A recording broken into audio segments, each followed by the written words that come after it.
Right. I think we're good to go ahead and start here. Hello, everybody. Welcome on into the stream.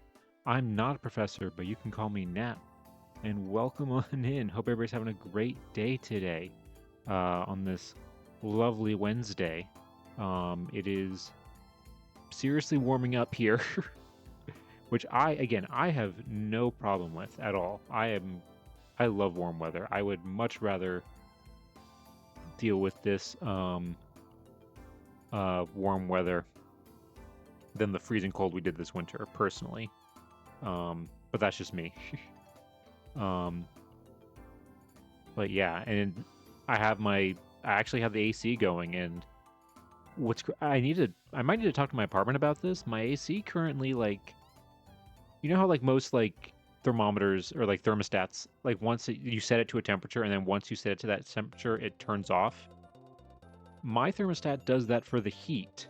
It does that perfectly fine with the heat setting, like when I need to heat it up in the winter and everything. But it doesn't do that for the AC. So if I just leave the AC going, like it doesn't matter like what I set it to, it'll just keep going and keep going and keep going until it's like 60 degrees in here. So at some point during this stream I might need to get up and like turn it off because otherwise it's gonna get like way too cold in here. But yeah, hope everybody's having a good midweek so far. We're halfway through. It was a good day at work for me because I didn't have to go in. I mean, I was still working though, but I was actually able to work from home today, thankfully, and I get to work from home tomorrow too. So it makes it just overall a lot less stressful having to deal with that because normally I have to get up like at like 5:30 a.m. to get to work and everything, and get everything ready and commute and stuff like that. But when you work from home, it's just nice because I don't have to deal with that commute. I was able to sleep in a half hour later. It was just so nice. Get to sleep in an extra half hour and just not be as stressed in the morning to like get everything ready to like rush quickly to be out the door. Way more casual, way more chill. It's so nice. Like but I don't think it's one of those things though. I don't think I would want to do it all the time. It's not a situation that like I would want to be in like work from home full time because I feel like I would just get too antsy being inside all the time. Hello, Josh. Hello, good to see you. Welcome on in. Hope you're having a good evening tonight. Um, but yeah, so that's basically how my day went today. You know, tomorrow's gonna how it's gonna go tomorrow. Um, and Friday I have off, so it's actually really nice. So it's like 5 days for 5 days in a row. I just get to stay home, which is nice. Really, really nice.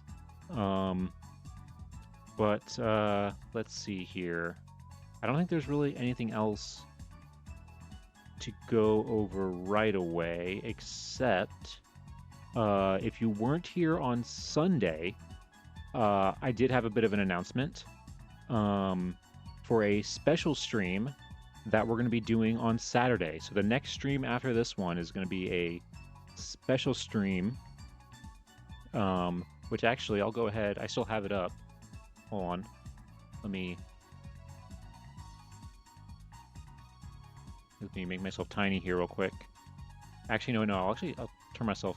Don't worry, I'm still here. I didn't disappear. I'm still here. Don't worry. Let me pause the music real quick. And then here's a quick little trailer that I made for what we're going to be doing on Saturday. I've come to make an announcement. I'm doing a 12-hour stream to celebrate my 1-year affiliate anniversary. That's right, 12 hours of uninterrupted nap on Saturday, April 18th. What can you expect to see during these 12 hours? Well, we'll have museums, millionaires, school, GeoGuessr, Time Guesser, Hands, Hulhauser, Hit it, Joe! and more. Also, for the first time, I will have a few sub goals that if we hit, will trigger some fun things on stream. So be sure to save the date, and I hope to see you guys there. So yeah, I am on this Saturday. I am going to be doing a 12-hour stream. 12-hour stream to celebrate my 1-year affiliate anniversary. Um, and it is, I'm excited, but I'm also nervous because 12 hours is the longest I've ever uh done by like a decent amount. I think my record is like I think one time I played Two Point Museum for like 7 hours, 7 or 8 hours, I think. I think that's my record. I know I've definitely done more than six. I know I've done definitely more than six for sure. So 12 hours is going to be a lot. Um, but I'm really looking forward to it. We are going to have a variety of things that we're going to be doing all day. And the sub goals, we're going to have sub goals for the first time. That if we hit, will trigger some like, fun, nice things that I think will be fun. Um, Hello, Pirate. Good to see ya. Welcome on in. Hope you're having a good evening tonight. I don't know if you came in the middle of that, but oh wait, hold on. Okay, whew, sorry.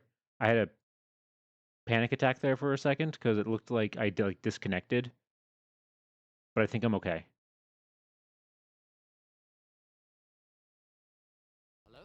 Okay. Ooh, I think we're all right. Hello, Paperclip. Good to see ya. Welcome on in. Um, Hope you guys are having a great evening tonight. Um, but yeah, if you missed it, actually, you know what? I'll just play it again. I'll just play it again because we have a few more people in here now, and I spent I spent way too long making this trailer. So you know what? I'm just gonna play it again. So if you weren't here early, if you just missed it, this is a trailer for a special stream that we're going to be doing this Saturday. Um, so here it is. Looks fine for me. No connection problems. Good. Whew. I think that was just a little blip on my end. I've come to make an announcement. I'm doing a 12-hour stream to celebrate my 1-year affiliate anniversary. That's right, 12 hours of uninterrupted nap on Saturday, April 18th. What can you expect to see during these 12 hours? Well, we'll have museums, millionaires, school, GeoGuessr, Time Guesser, Hands, Hulhauser, Hit it, Joe! and more. Also, for the first time, I will have a few sub goals that, if we hit, will trigger some fun things on stream. So be sure to save the date, and I hope to see you guys there. So yeah, that's what you guys caught me in the middle of talking about while you guys came in. We are going to be doing a 12-hour stream on Saturday uh, to celebrate my 1-year affiliate anniversary. One, it's crazy that it's been a year already. Uh, it really is crazy that it's been that long. It does not feel like that long at all. Um, I'm delighted. This is the only day I have no plans this weekend. Also, Thank you. Yeah. Hey. Yeah. I mean, honestly, if you guys are insane, if you're here for the 12 hours as well, that is, I mean, like if anybody is, I'm the one who has to be there all 12 hours. You guys can come and go as you please. But I was just saying that I think my record stream before this was uh 8 hour, like 7 or 8 hours, somewhere around there. So this is gonna be a lot longer. And I might be dead by like hour like 9. I might be dead by hour 9, so who knows? But I'm really looking forward to it. It is going to be fun. I am nervous, but it is going to be fun. I think. Um,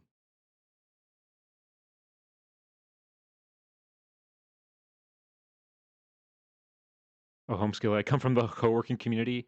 Being on Twitch for 8 hours every day is how I continue to exist as an adult in the world. Hey, actually, you know what? That's fair. Co-working, yeah, that actually makes sense. Just having stuff in the background and everything. I guess that really does make sense. So, yeah, because I listen to like some stuff in the background, but my problem is that like if I'm working on something and like, oh wait, hold on, I just realized I had to turn the music off for the playing the trailer.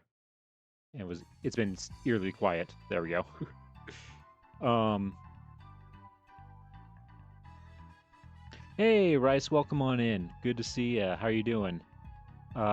So, let's see. Yeah, so Saturday's gonna be very special. 12-hour stream. We're gonna have sub goals. We're gonna have a variety of stuff going on. Hopefully everything works. I tested some stuff last night, and I actually was able to find out one of the games that I bought for this. One of the games that I bought, it was the Who Wants, or no, it was Are You Smarter Than a Fifth Grader? That's one of the games that we're gonna play. And I bought it, and I couldn't get it to work.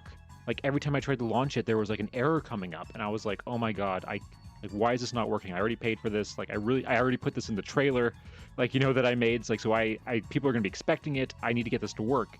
And after a bunch of stuff last night, I had the classic situation of just typing in the error message onto Google, and out came a Reddit post from like 3 years ago that had like one upvote and a response that also had one upvote, where basically I had changed the scaling setting for my laptop for my monitor display, and that fixed it. It was the classic, like the Reddit post from years ago that has that can fix that specific problem that you had that somebody else had. It really can. It is a magical and also terrifying place at the same time. Yeah, the old wisdom. Yes, exactly. So yeah. So actually, hold on. I'm gonna put a thing in the chat real quick that I'll pin. I'm gonna put a thing in the chat so that way if anybody joins, they'll know that we have the special stream coming up on Saturday. Let's see. Hey, Rice, thank you for the watch streak. Thank you very much. Sucks when games are so old they don't support modern screen resolutions and proceed to shit the bed. Yeah, well, my current issue right now is that me and my friend, we do this thing where we do like we hang out over Discord and everything, and we stream like we do like a couch co-op thing, but like a backseat gaming thing where one of us plays a game that the other has played, but the other hasn't. So that's like a backseat gaming kind of thing, like fun thing that we do. And I was gonna do that this last weekend for Fallout 3 with him. And I had Fallout 3 already and everything. Where I was gonna play it, he was gonna watch it because he's played the game a ton. And we get the game, I have it set up and everything like that, and I go to press play, and every time you try to start a new game with it, it crashes immediately. It crashes immediately. Yes, exactly, Rice. Yeah, exactly. The first challenge is getting Fallout 3 to run. Yes, that's the exact challenge I'm getting right now. So I did discover that there is a mod that I can get that I'll do that should hopefully get it to work, because, classic Bethesda with their classic games that they, love to make sure that they work.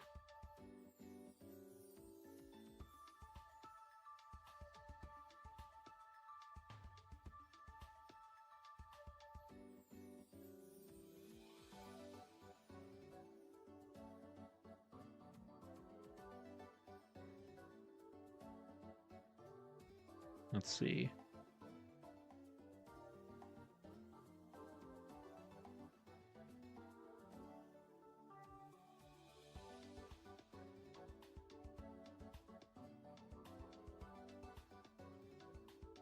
Okay, let's see.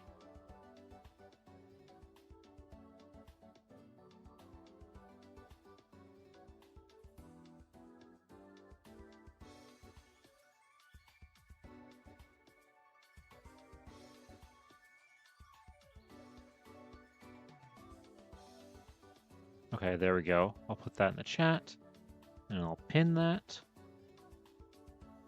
All right. So there, now that's at the top. This is why my favorite Fallout game is Fallout 2. I mean, yeah, I've actually never seen. I know the Fallout 1 and Fallout 2 are like the like top down kind of like they're not like a first person or third person RPG. They're more like top down Yeah, CRPG. Yeah, I couldn't. I was blanking on the term for it. Yeah, CRPG. So that's they basically feel like completely different from the Bethesda versions of the game. And yeah, they're older than the Bethesda ones, and they probably still work and run way better. All right. So, I think with that though, with that announcement out of the way, let's talk a little bit about what we're going to be doing today. My current favorite game is Project Zomboid. Oh, it's another game by them. Okay, yeah, that's one of those games I've seen people play it, but I've never personally played it myself. But it looks fun.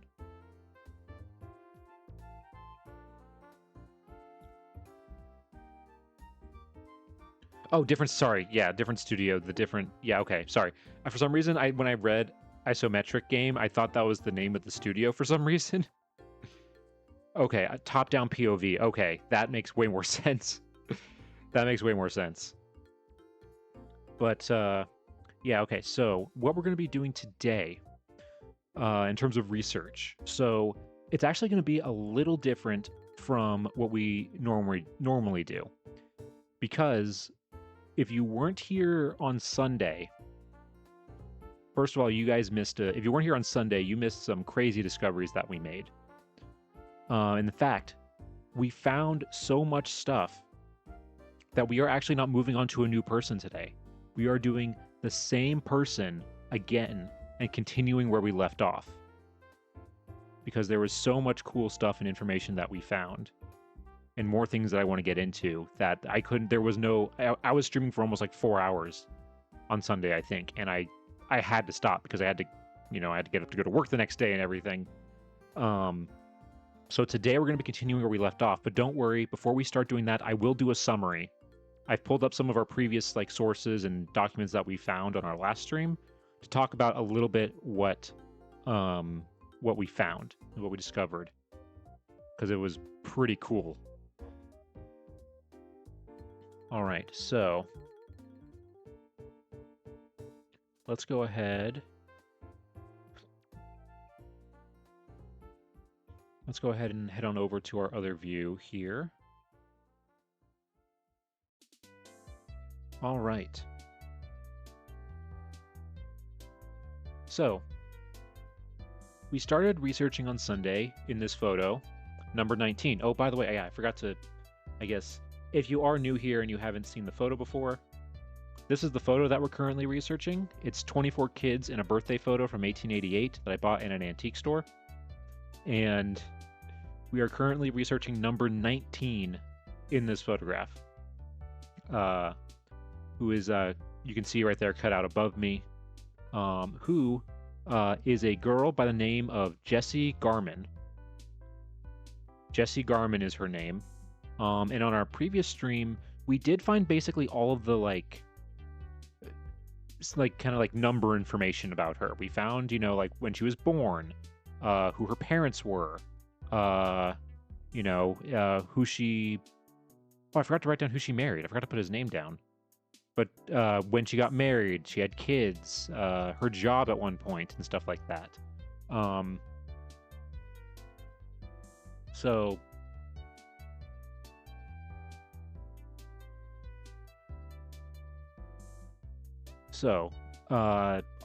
something else with this person. Jessie Garman is the last of the... After her, there's 5 people left that we have to research. She is the last person that we're going to be researching that is an original new family person.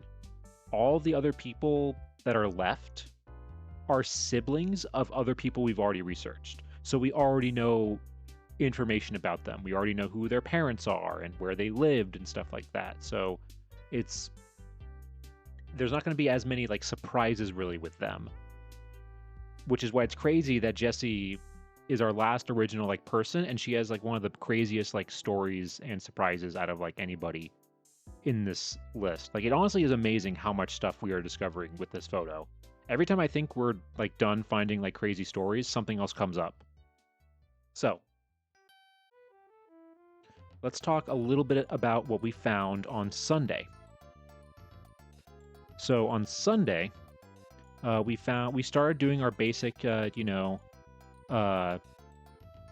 search on Ancestry, and we found the usual stuff, census records, and stuff like that.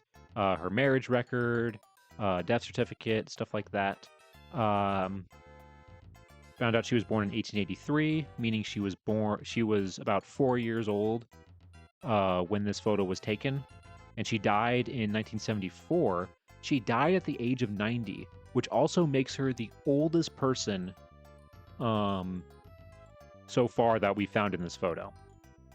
She is the oldest living person. Then before her, I think the next oldest age is 84, I think. And she also, because of that, she also is lived the longest in terms of year. 1974 is the latest date we have for her.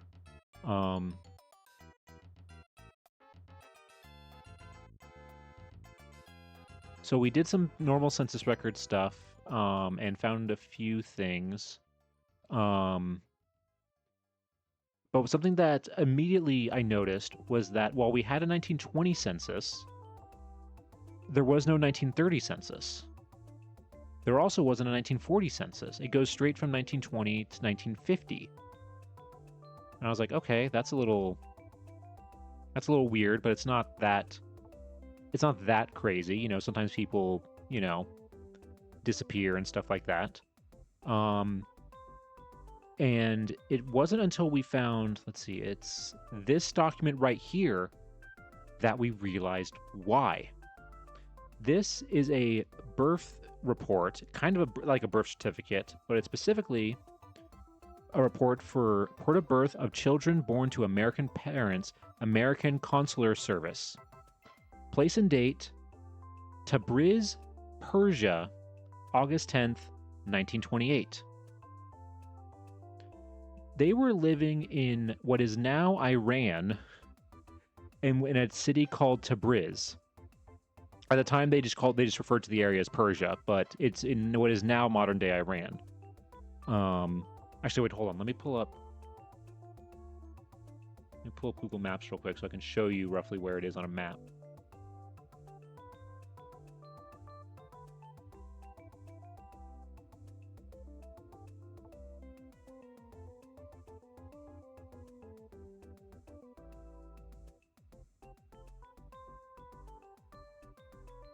Okay, here we go. All right, so here's Iran, and Tabriz is up here, right by the border with Azerbaijan and Armenia, and not far from the Turkish border as well. So that's when it hit me that that's probably why they aren't in the 1930 census, because they were in Tabriz, Iran. And what this is a birth certificate for their child, Catherine, who was born March 5th, 1928, at the American Hospital in Tabriz, Persia. And this is their father, Charles Wilson LeMay. That's Jesse's husband. And he was a physician. He was a surgeon, specifically. And he was in Tabriz in Iran because he was a missionary. He was a missionary for the Presbyterian Church and worked at a American missionary hospital in Tabriz. And we can see we have Jesse here too, Jesse Garman LeMay. And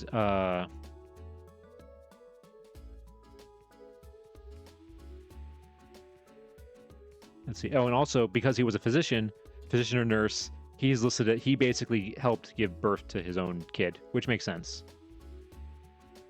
Yeah, and so you can see right here, Empire of Persia, Province of Azerbaijan, City of Tabriz, Consulate of the United States of America. But that's not all with this one. We do also have... Oh, wait, no, it's the other way. Sorry. We also have... If we go back... We also have their other daughter who was born, Caroline Adams LeMay, who was born December 5th, 1923. Same place, same hospital.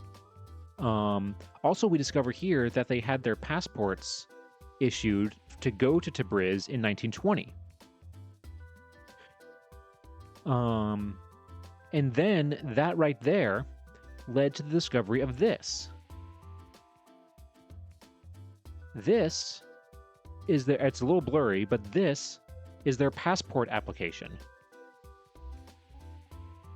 This is their passport application from 1920 for Jesse, specifically this one.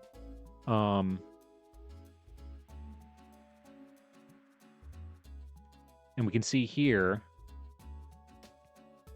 Oh, yeah, it's not the best, but we can see here that, you know, I reside outside the United States following places for the following periods, and we see here Tabriz, Persia, March 9th. Now, this is a little hard to read. I think this says 1913, and this says to May 1918. So this is actually their second time in Tabriz. This is their second time in Tabriz. So they keep going back to the same place and serving there.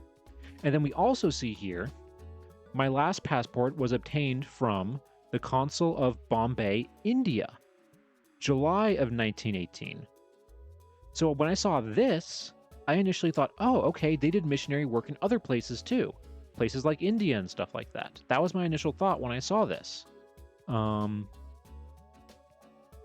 And then when we also continued looking at some of our documents, we found this document, which is also from 1918, of them on a passenger list, right here, Charles and Jesse, you know, returning to San Francisco from Hong Kong. So again, I also thought, like, okay, yeah, they're doing mission work, you know, all over the place. They're traveling all over the world. That's really cool. That's really interesting. Let's see, and then what was the other... Okay, I think that was it in terms of that. And then we started looking at newspapers. And, you know, most of the early newspapers are, like, kind of normal, you know, like, oh, them... you know, her attending, you know, like events with friends and, like, you know, growing up in Titanic and stuff like that. And we found ones for her marriage and things like that. And they left for Persia not long after they got married. But then I discovered a few things. First of all, they went back to America in 1917.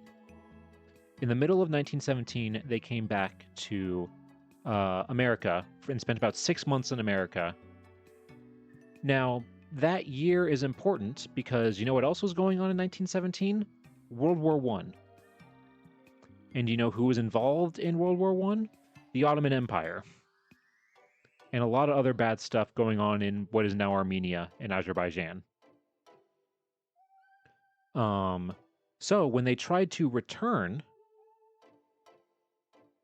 this is an article right here. This is them leaving, where it says, Dr. and Mrs. Charles LeMay, who have been guests at the latter's parents, Judge and Mrs. J.M. Garman, the past 6 months last night left for New York City, from where they will today sail on the liner Frederick VIII for their home at Tabriz, Persia, where Dr. LeMay has had charge of a missionary hospital for the last few years.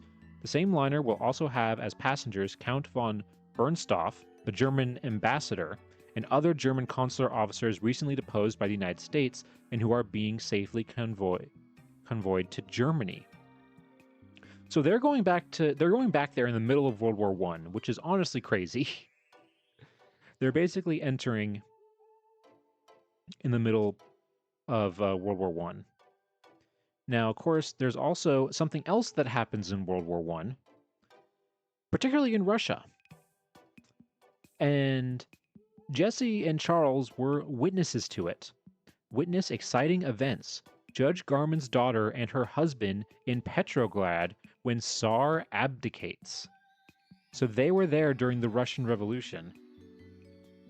So Dr. and Mrs. Charles W. LeMay, who recently spent a vacation in this city, were in Petrograd, Russia, on their way to Persia at the time Tsar Nicholas abdicated his throne, and witnessed the exciting events which marked the overthrow of the powerful Russian monarchy. Mrs. LeMay was formerly Miss Jessie Garman of this city, daughter of Judge and Mrs. John M. Garman, and taught for a time in the local public schools. Mr. and Mrs. LeMay sailed for Europe on the vessel which took Ambassador Bernstoft of Germany and his party of this country, and they were on the vessel 4 weeks. After being detained in Halifax for 2 weeks, their trip was full of stirring incidents. They will proceed to Persia, where Dr. LeMay has charge of a hospital. This is incredible, all of this. Oh, paperclip. This is just the beginning. We haven't even gotten to the crazy stuff yet. This is nothing compared to what I'm about to talk about. So, you read this and you think, all right, they're heading to Persia. This is all good. However, and then we get this article right here, where it says this article right here is March 21st, 1917. This article right here is June 7th, 1917, a few months later. And it says, arrived safely in Persia. Judge and Mrs. John M. Garman received word by cablegram of the safe arrival of Dr. and Mrs. Charles LeMay at Tabriz, Persia. Mrs. LeMay is the daughter of Judge and Miss Garman. Dr. LeMay is the surgeon at the hospital in Tabriz, which is supported by the Presbyterian Mission. So they arrived in Persia.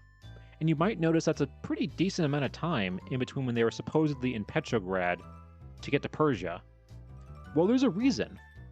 And that's according to this article here, that apparently, after being detained in Russia for 2 months, Dr. and Mrs. Charles W. LeMay of Tabriz, Persia have reached their home. The trip was perilous at all times because of international complications. So that's the thing when you enter a country that's in the middle of a resolution. In the middle of a revolution, it's a little hard to get through. So yeah, they were detained in Russian Revolution, Russia for 2 months before they were able to finally get to Tabriz. Which, I mean, who knows? They were Americans. America wasn't at. I don't think America had joined the. Yeah, America hadn't joined the war yet, so they weren't like. And also, Russia had left the war too, technically at this point. So maybe they were treated okay, but honestly, who knows? Like, it's crazy just to think about possibly what they might have saw. But then like I said, it gets crazier, because we fast forward about a year later. This is October 11th, 1918. This is about a year later. This is after World War I has ended at this point, but a little bit, but after, like, America had joined and everything. So, I found this article here. 5 months coming home. Dr. and Mrs. Charles W. LeMay, who had been stationed in charge of Presbyterian Hospital at Tabriz, Persia, supported by the First Presbyterian Church of this city, have reached San Francisco and expect to arrive in Takanik within the next few days. They left Persia last May and have been 5 months getting through the war zones. The Turks pillaged Tabriz after Dr. and Mrs. LeMay left, and they had some exciting experiences before reaching this country. Mrs. LeMay is a former well-known resident of this city. So, they had to flee Tabriz during the war, and it took them 5 months to get home. Because of the war that was going on at the time, they couldn't go the way they came, both because of how what Russia was doing at the time, and the rest of Europe being in the middle of the war. So they couldn't go back this way. They had to go the long way. Because remember that passenger list we were looking at, this wasn't them doing mission work from they were coming from Hong Kong. This was them fleeing the war. And also on her passport application, where it says her last passport was received in Bombay, India, right here. Again, that wasn't them doing mission work. That was when they were fleeing. So suddenly all of these things started to make sense. Things were like, kind of interlocking, and like suddenly like all of these like places they were and stuff like that started to suddenly made sense and fit together. So they had to flee. So yeah, so they basically went from here through the Middle East, through to Bombay, which I think now is Mumbai, I think? I'm not 100% sure. I know Bombay isn't called Bombay anymore, so I don't remember exactly which it is. And then, yeah, so they were there. Then they ended up somehow in Hong Kong. Where is it? Where's Hong Kong? Where's Hong Kong? I know it's somewhere down here.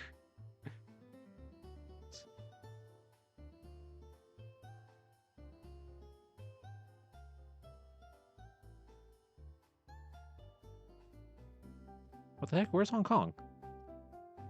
I feel like it should be here. Oh, there it is. Jesus. Yeah, so they went to Hong Kong, which was also... And also at this time, the reason why they were able to do this is because India and Hong Kong were British colonies at the time. You are correct. Oh, about the Mumbai. Okay, yes. Thank you. I wasn't 100% sure on that one. So yeah, so this means also... So yeah, so they had to go there and then cross the Pacific to San Francisco, California, and then across the U.S. back to Taconic, Pennsylvania. So that also means that this girl above me right here in this photo, circumnavigated the globe.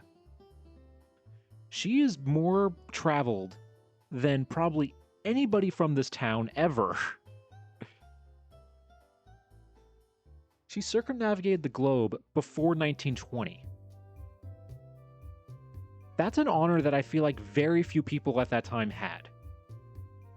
That's insane. I mean, it sucks that they had to, do it because they were fleeing from a war, and God knows how hard it was. Well, actually, we do know a little bit how hard it was at one point, at least, because I did find some articles that talk a little bit about it.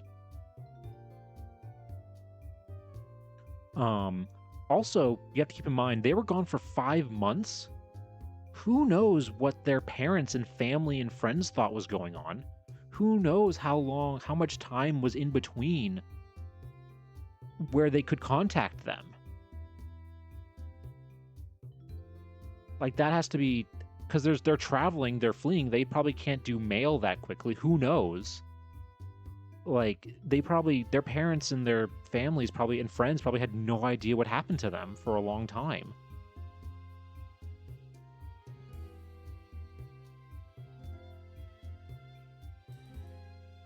So, yeah. So then we did find... so 5 months coming home. Let's see, is it this? Yeah, and then this one, here's when they actually arrived. So October 15th, 1918. So about a few days later, most likely on train, they arrived back. Dr. and Mrs. Charles W. LeMay, who were stationed at the Presbyterian Hospital at Tabriz, Persia, for the past few years, reached Taconic today from San Francisco, having been compelled to leave Persia last May owing to the war with Turkey. They were 5 months coming from Tabriz to this country, and had some interesting and exciting experiences in passing through the war zones. Mrs. LeMay was formerly Miss Jessie Garman of this city, a daughter of Judge, and are now with Mrs. Garman on their farm near Taconic. Dr. LeMay's hospital work at Tabriz was supported by the First Presbyterian Church of this city. So they made it home. By October 15th, 1918, they made it home. But then we have these articles here that describe a little bit what happened during the war and what was going on both before and after they left. So, in Persia during war, Mrs. LeMay tells of drought and famine, science and good crops, trip home. Mrs. Charles LeMay, who was just returned from Tabriz, Persia, where she and her husband went 6 years ago, delivered an interesting address on her experiences before a large audience at the Vesper service of the YWCA yesterday afternoon. Tabriz, being situated at about an equal distance from the populated centers of Russia and Turkey, and a neutral city at the outbreak of the war, became a home for the refugees of both countries. The American was the only consulate of power in the city, and it was to this that refugees by the thousands fled for help. The Persians had all the respect in the world for the United States flag, and the refugees were safe. But when the United States declared war, all these conditions were changed. There was no respect for the Stars and Stripes, and the Americans were more of an enemy than the Russians or the Turks. To add to the horrors of war came a severe drought. 2 years ago there was no rain all summer, and no snow all winter, and nothing grew. All Persia became a desert. There was a great famine. The dead might be found by the roadside any time of day, and many at your gate in the morning. All Persia became a graveyard. But with the coming of the British, conditions changed, and the engineers by irrigation made Persia to blossom as the rose, and there were abundant crops, as the soil, when irrigated, is fertile. The trip from Tabriz was by pack train or caravan. The camels had all been used for carrying war packs, so the ordinary pack mule had to be used, and only 18 of these could be secured, so nothing but food could be taken. No clothing except that which was worn was taken. 2 months were consumed in the journey from Tabriz to Basora, Arabia, where they set sail. Much of the journey was through a rugged country.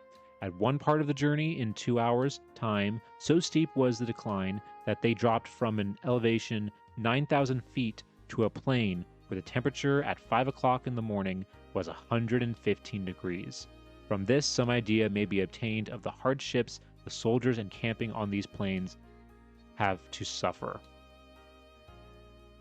So they went, they had to travel for the first 2 months with pack mules, because there were no camels because they were all being used for the war, by pack mules for 2 months from Tabriz to what they call it Basora, Arabia, but that is currently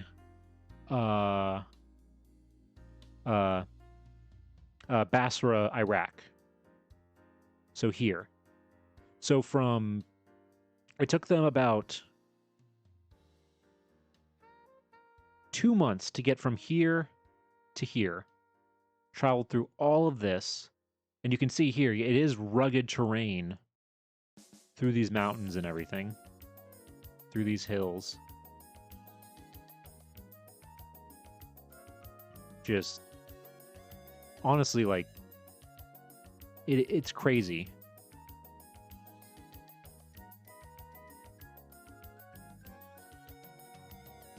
To think that they had to do all that in 1918 during a war with pack mules. And then from there, it says they were able to secure passage. So from there, it still took them 3 months to travel, all this bit.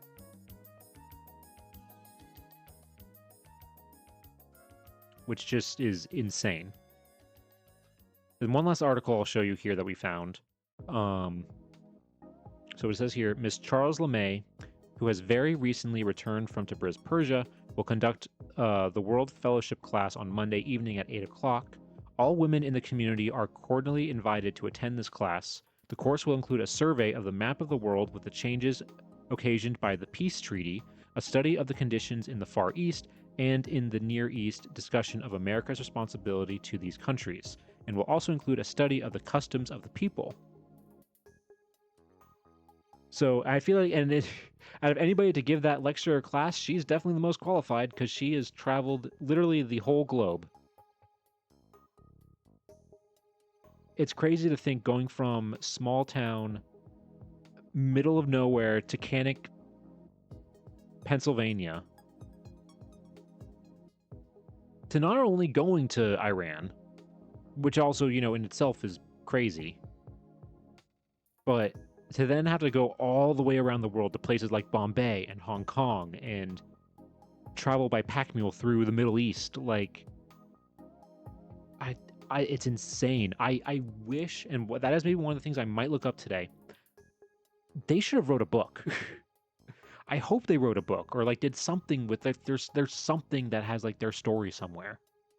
That would be so cool if if there's some information out there.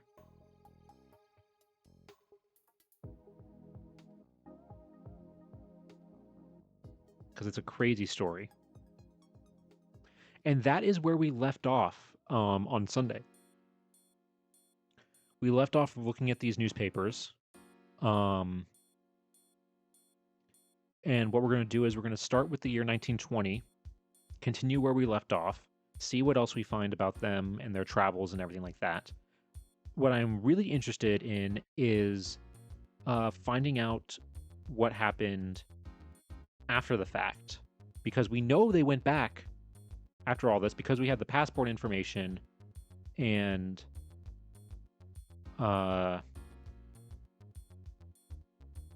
we have the hey Neff, good to see you, welcome on in, hope you're having a good day, thank you for the lurk. If you remember, Neff, we're going to be continuing researching the person I talked about when I raided you on Sunday, the missionaries who had to flee Iran during World War One. We're continuing that research today where we left off. So we're going to be looking at more newspapers, and specifically, I'm really interested to see what happens with World War II, because I was later able to find them in the 1940 census. The reason why, oh wait, hold on. Where's this? Oh, wait, hold on. I was away for too long. 1 second, folks. Let me just go back here real quick so I can log into this again real quick.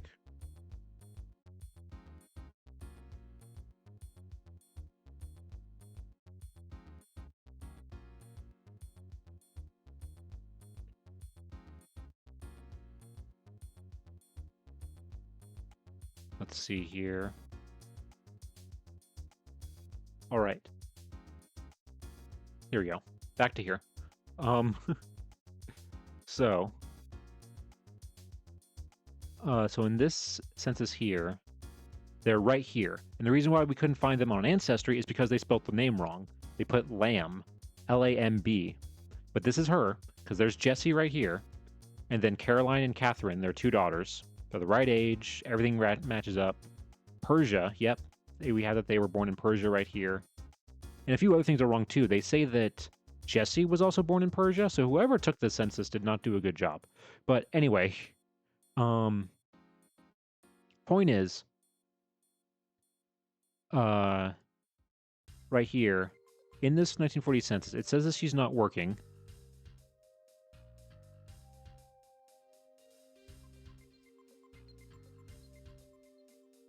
And what's also interesting is that Charles is missing.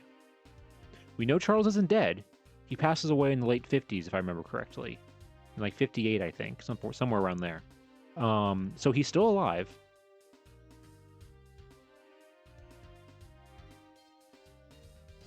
And we see right here that she is married.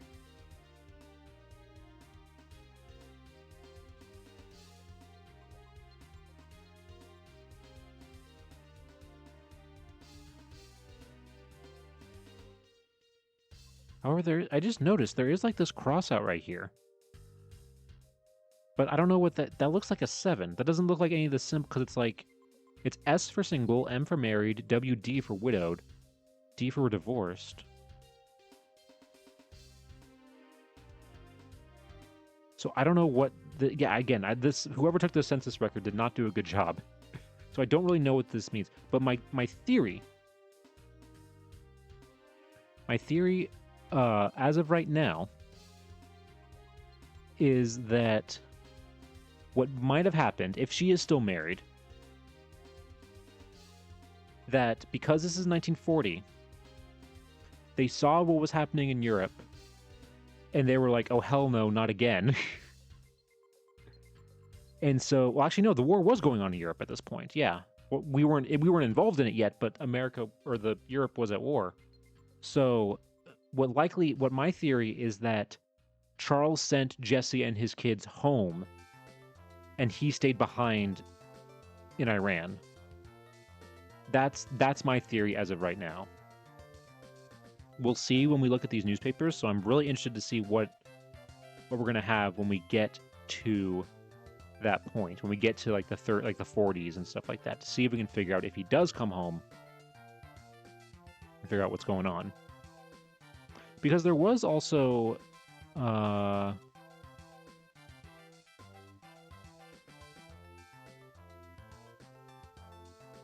wait, I just realized they don't have the 1950 census in this record right here. But there was a 1950 census for her. I know that.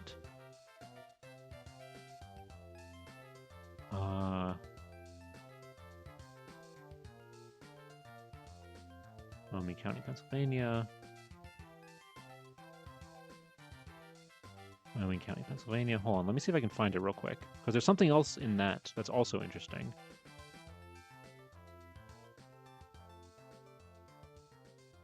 Hold on, wait. What is this?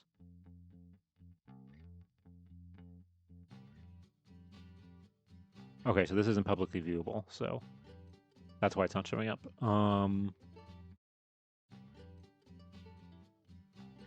Let's hold on. Let's see, census records, 1950.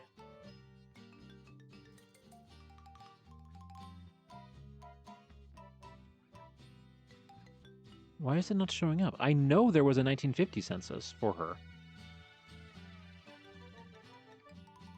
Right? Hold on.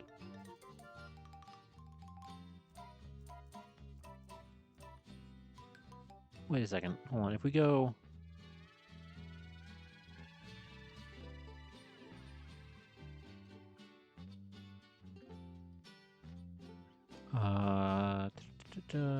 Town records, marriage record, 1910. Yeah, here we go. Oh, I forgot, because that's why it wasn't showing up, because I put her maiden name down. Okay. Either way, here it is, 1950 census, because there's also something else in here that's interesting that I hope we can learn a bit more about. First of all, is that Charles is still not here. So maybe he went back to Persia or was still doing mission work, maybe somewhere else. That's a possibility. Because it says here that she's still married. But he's not listed here. Also, it says here that she's working as a pharmacist in a drugstore. Which I think is actually pretty cool that she's, working. Because a lot of the women in this photo from this time period, if they marry, they don't work. But I guess maybe, her husband was a physician. She lived in a hospital for God knows how long. She probably knew her stuff, even though she maybe didn't officially have any training, didn't go to school for it, but she probably learned while there.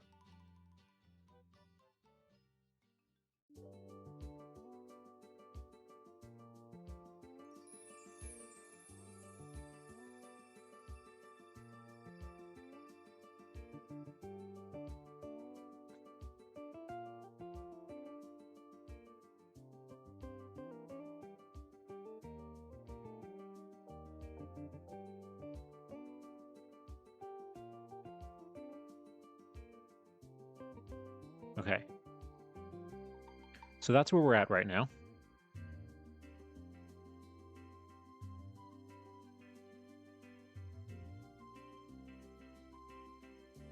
And they go back to living in Tacanic at this point.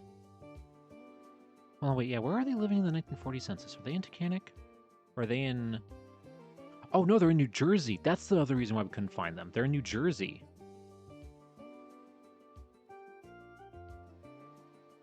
So by 1940, they're in New Jersey. All right, so in terms of research, the first thing we're going to do is we're going to continue where we left off, and we're going to start specifically with the year 1920, and I'm only starting with 1920 because just for the year 1920 alone, there's 42 results. There's 42 results.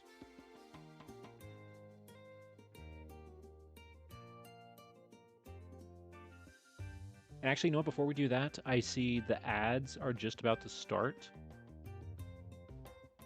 So actually, let's go ahead. I'll hold off starting this until the ads are done, and then we'll go from there. So yeah, let's go ahead and have the 3-minute ad run, and then once that 3-minute ad is done, we will we'll continue with this. So yeah.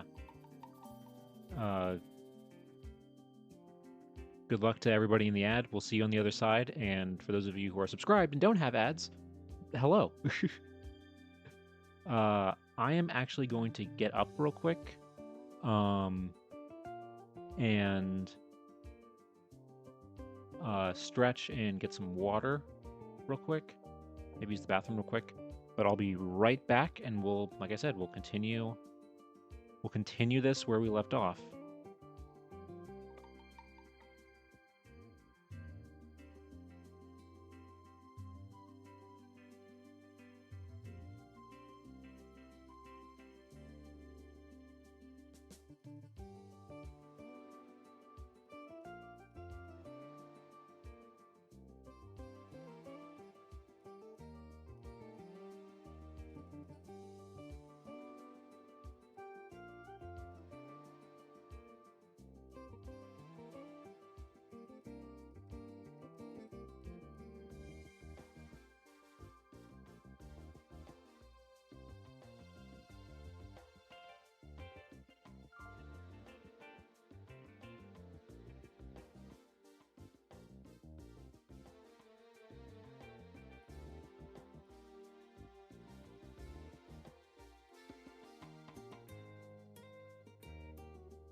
All right, I am back.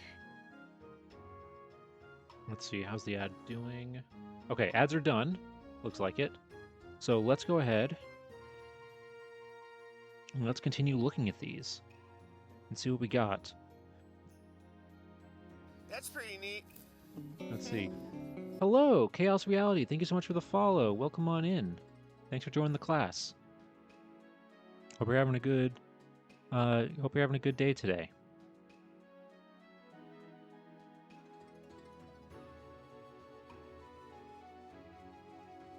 So let's see. So we're gonna start with yeah, these newspapers from 1920, and then we'll go from there in trying to learn more about the what happened to the LeMay family after the war, after World War One. So let's start with this one. Let's see. Okay, this is Mrs. Charles W. LeMay of South Franklin Street, who, with her husband, Dr. LeMay, spent several years in Persia, will address the annual praise meeting at the Women's Missionary Society of the First Presbyterian Church of Scranton, at the home of Mrs. W. B. Ware. Ooh, okay.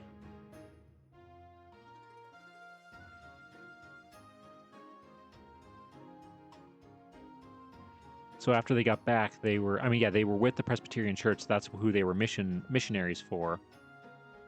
So they're still talking about everything that happened. Oh, here you go. This one right here looks like it's probably talking about what she said during the presentation. Animated talk. With innumerable dolls attired to represent Persian boys and girls, Miss Charles W. LeMay made an unusually interesting talk on the customs and life of the children of that country before the smaller children of the First Presbyterian Sunday School yesterday afternoon. Okay, yeah, I mean, hey, I mean, she lived there for years, so I guess she has a pretty good understanding of everything. And yeah, making the dolls is honestly a pretty good way to get kids at the time engaged in learning about these other cultures.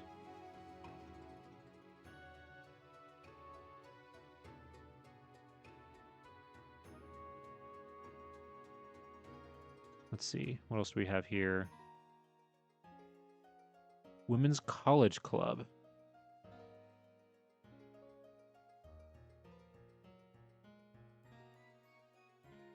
Mrs. Charles W. LeMay gave an interesting talk on the women of Persia to describe vividly the life of the women of different nationalities and castes, showing how very narrow and restricted their interests are and how every woman lives the life of a prisoner in her own home.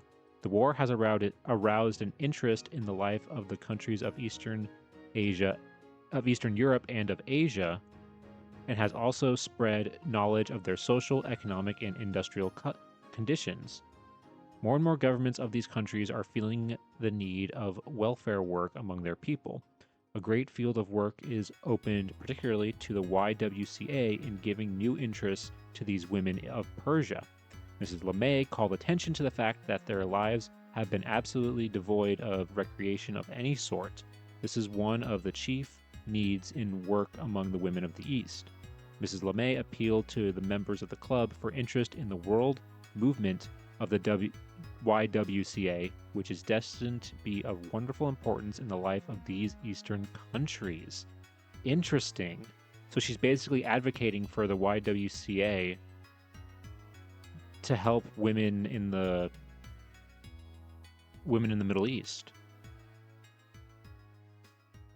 Interesting. This is 1920. This is even before women had the right to vote in the US.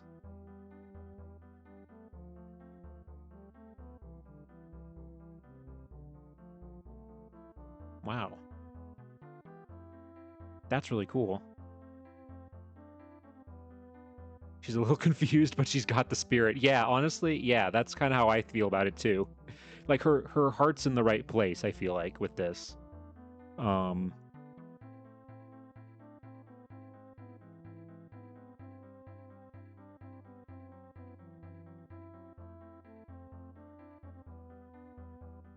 Interesting. Really interesting. Okay, what about this one? Okay, this is... Oh, wait, hold on. This is them... Okay, I was initially going to skip this because this is just them, you know, talking about, oh, they housed somebody or met with somebody.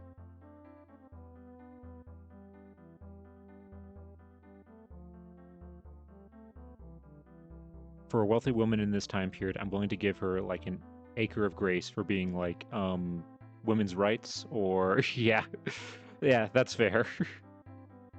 That is, yeah, that is absolutely fair.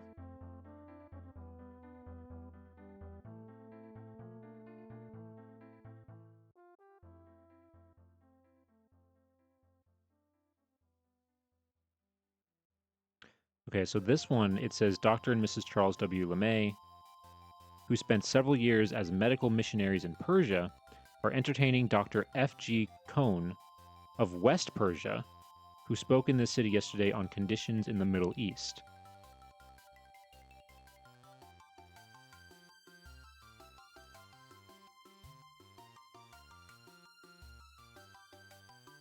Okay, what is...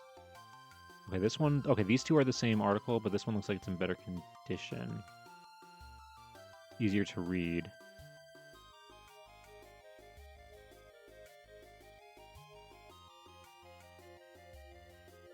Near East Relief Drive will open tomorrow with appeals in churches of all denominations. Okay, this explains... Yeah, they would definitely be involved in this. Because she does... So, there was... I didn't show it this time, but one of the articles that we did find... before... when we were researching... was an article from before they fled... while the war was going on, from before they fled... where... it was actually Jesse's father who was speaking at an event on behalf of her and her husband to bring attention to what was going on basically with the Armenian genocide. What was going on there and what was being done by, like, you know, the Ottoman and Turkish, like, forces there and everything. And that was interesting to read because, like, I feel like that was something that wasn't super well known in the States at the time.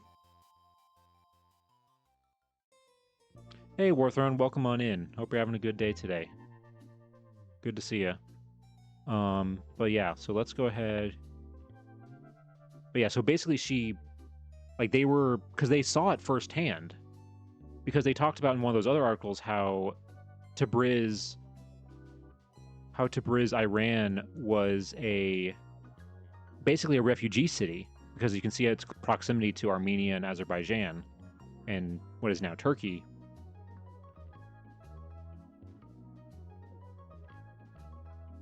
Because they talked about where was it?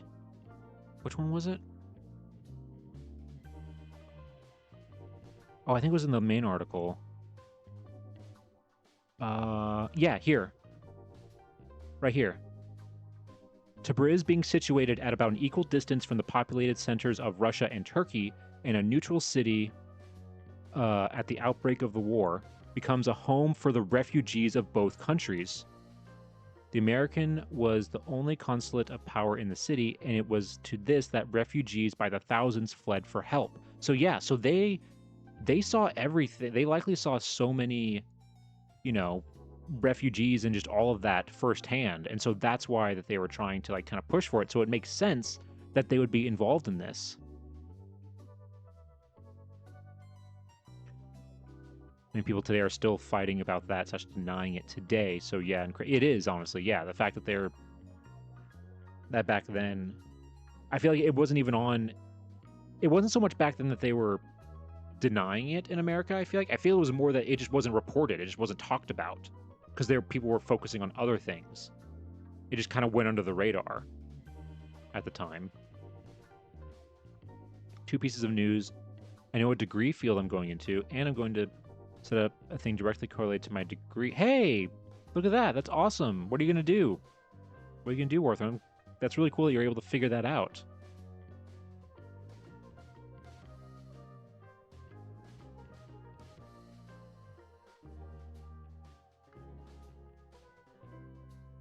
All right, so let's go ahead and let's read this article real quick and see what the relief drive was.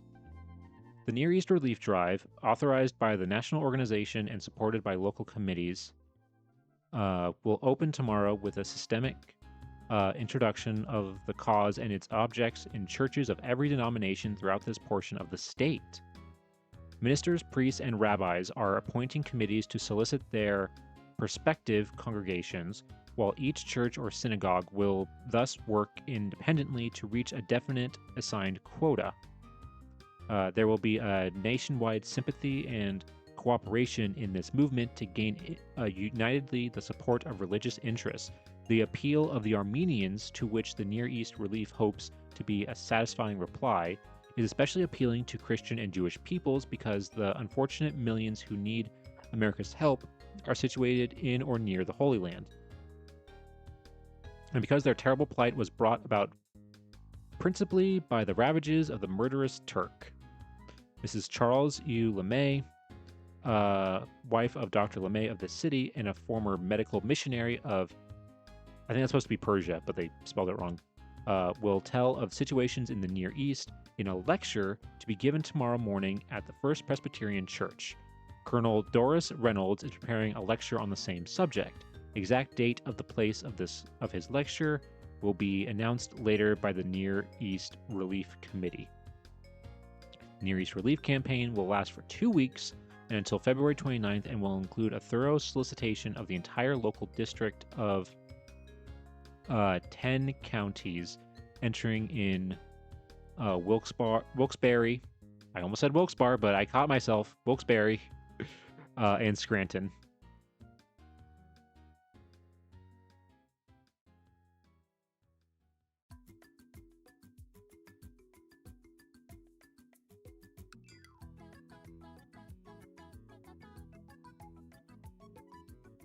I'm setting up a type of blog with oral history related to my degree. I will have oral history directly from the vets, 2-hand and 3rd-hand stories. It wasn't to get time frames, difference links, and more, because I will have nothing else to do while in college. I mean, that's really cool that you found, yeah, I mean, I love oral history. I love that kind of stuff.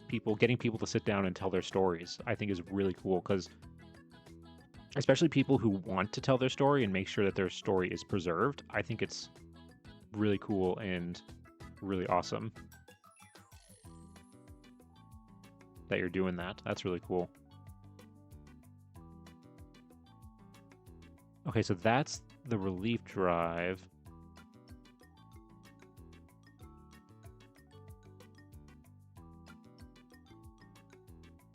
Problem right now is getting the place set up because I know nothing about it. I'll be honest with you, as somebody who has watched a lot of oral histories, it's not, in terms of like the actual like oral history part, it's not that hard to set. All you need is a camera. You can just use your iPhone, honestly.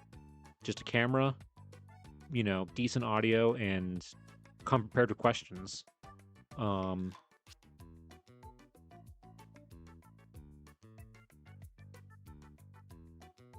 Oh, the website part. Yes, okay, I can't help you there. Sorry. The blog and whatnot. Yeah, unfortunately, I can't help you with that part because I don't know anything about that either. Okay, so this next one here.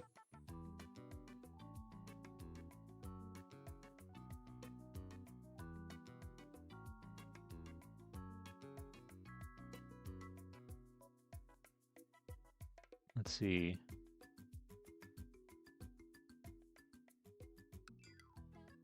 WordPress or Weebly. Okay, I've heard of WordPress. I know of those things, but I've never actually like used them myself.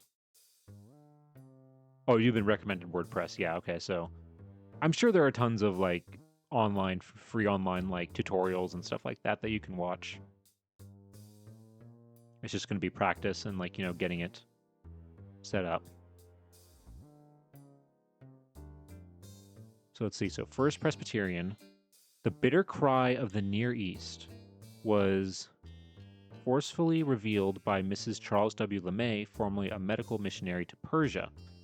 Colonel William S. McLean in the following committee, and it's just a bunch of people.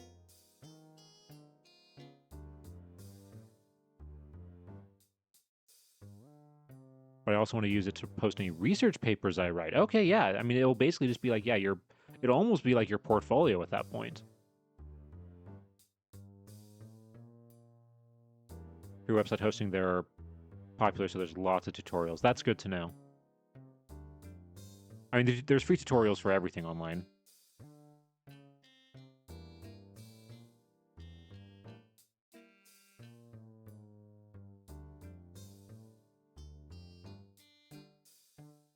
A guy I know who does historian stuff in East Asia since he was in Vietnam War gave me 2 emails of contacts to British historian who is World War One and another who is German. Interesting.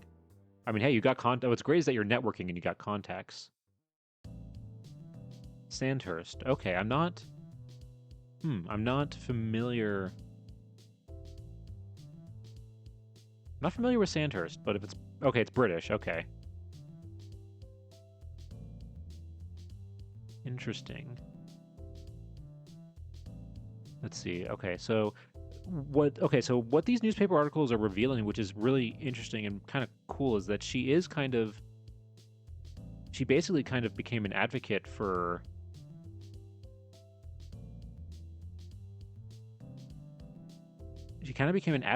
like, conditions in the Middle East and for getting support, especially after the war.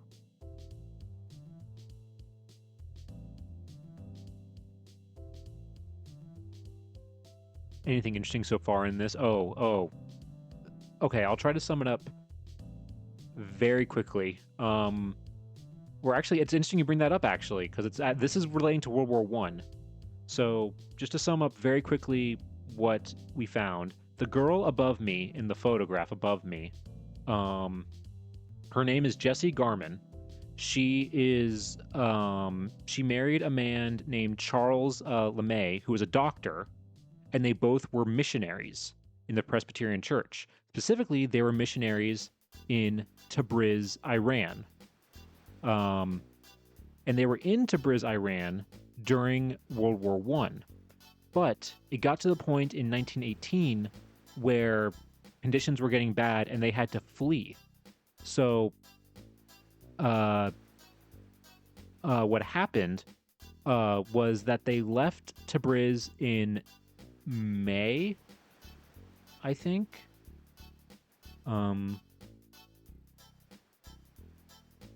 But either way, it took them 5 months to get home, where they had to, because of the war in Europe, instead of going this way and cross the Atlantic back home, because of the war that was going on in Europe, they instead had to go the long way and went down through the Middle East. They went to Bombay, India, and Hong Kong, China, and then crossed the Pacific to San Francisco, and then San Francisco across the U.S. back to Pennsylvania. So this girl above me circumnavigated the entire globe because she was fleeing from the war. And it took them 5 months. And for 2 of those months, for the first 2 of those months. So, okay, so the trip from Tabriz was by pack train or caravan. The camels had all been used for carrying war packs, so the ordinary pack mule had to be used, and only 18 of these could be secured. So nothing but food could be taken. No clothing except that which was worn was taken. 2 months were consumed in the journey from Tabriz to Barsoa, Arabia. Hey, Flora! Good to see you. Welcome on in. How are you doing? Hope you're having a good evening tonight. It's late for you. What are you doing up? But hey, it's good to see you. Glad that you're here. Oh, actually, because we have more people here, now, just really quick, let's see. Oh, you're doing work prep for tomorrow. Oof, well, hopefully it's not too hard work, but since we have a few new people here that weren't here at the beginning of stream, I'm doing good, Flora. I'm doing good. I am actually getting ready for something that we're going to be doing on Saturday. And I'll go ahead real quick, show you what that is with a trailer that I made.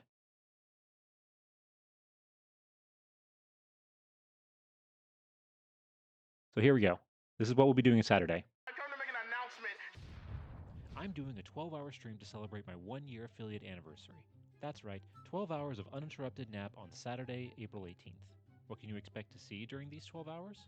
Well, we'll have museums, millionaires, school, GeoGuessr, Time Guesser, Hands, Huelhauser. Hit it, Joe! And more. Also, for the first time, I will have a few sub goals that if we hit, will trigger some fun things on stream. So be sure to save the date, and I hope to see you guys there.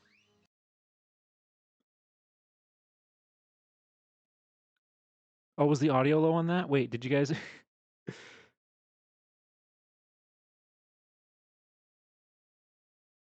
Were you guys able to at least hear most of it? Okay, you could hear it. All right. Because I think that audio is at max for this. Yeah, it is. Okay, so yeah, so that's what we're going to be doing. That's what we're going to be doing on Saturday. 12 hours. 12-hour stream. It's going to be a lot, but I'm looking forward to it. It's going to be fun. Who is Huell Hauser? Oh, I'm excited to show you guys Huell Hauser. Huell Hauser is, if you grew up in the 90s, 2000s, or 2010s in California and watched PBS, you know who Huell Hauser is. He is a California legend who was basically, the way I describe him is like it's like a more energetic Bob Ross, but he goes around and like travels around and like around California and like, you know, shows places. He's like a traveling show, kind of equivalent to like, you know, like some like vloggers like now and everything. But he is so he has that Southern charm voice. He's so enthusiastic about everything, and it's just delightful. And so what we're going to be doing is on like breaks, like where I'm eating food or something like that, we'll put on some like stuff like that, like during quiet times while we're kind of resting and everything. We'll watch some of his episodes because they're online. A lot of his episodes are online. And he is like honestly like one of my favorite, like growing up watching him, he was like one of my favorite people. So I'm going to show him to you guys. And yeah, we'll see how the marathon goes because my longest stream I've done before that is like 7 or 8 hours, I think. So we'll see if I'm like dead by hour 9.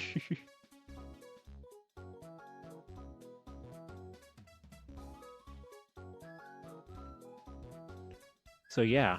Okay, let's go ahead and let's get back here to what we're researching. All right, so oh yeah. So just to catch you up a little bit, Flora, with the explanation that I just did. Basically the person that we are researching today, this is actually the second day we're researching her because there was so much stuff we found on Sunday that I had to do more today. Basically, to give you the very quick summary, her name is Jessie Garman. She married a man named Charles LeMay, a doctor. They both were missionaries in what is now Tabriz, Iran, right before World War I. And during World War I, they ended up having to flee Tabriz because the Turks came in and started going through this part of what's now northern Iran, and started sacking the city. They had to flee, and because of the war in World War I was going on in Europe, they couldn't go back the way they came. They couldn't go this way and across the Atlantic back to the U.S.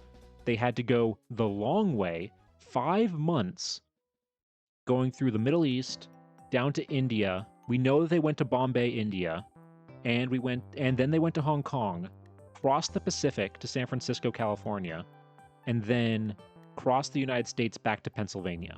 So this girl above me circumnavigated the entire globe with her husband while they were fleeing the war. And the newspaper article that we were just looking at was one that we found on Sunday, where it says that for the first 2 months of that 5 month for the first 2 months of that 5-month journey trip, they were on pack mules going through what is now Iran and Iraq to get to the coast. Wearing nothing basically but the clothes on their back and the food that they could carry on the pack mules. Like, it's insane stuff. Like, every time I think I've found the craziest story with this photo, something like this craziness, like this happens. We find something like this. It's absolutely insane.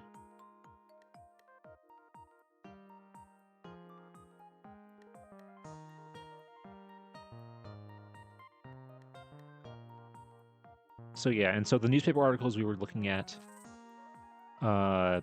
recently are basically they're back home. They haven't gone back yet, and we know they go back. We have other records that show that they did go back and that their kids were actually born in Iran in the 20s. So we're looking at newspaper articles right now and going through and kind of right now they're actually doing a lot of like relief drives and like outreach for like this part of the Middle East, trying to like get support and like stuff like that to help them, which is actually pretty cool. It is a gem of a photo. This photo has taken me places I never would have thought. Who would have known that looking at this, who would have thought that, and get ready for the Victorian jump scare, who would have thought that looking at this photo that one of these kids would have ended up circumnavigating the globe?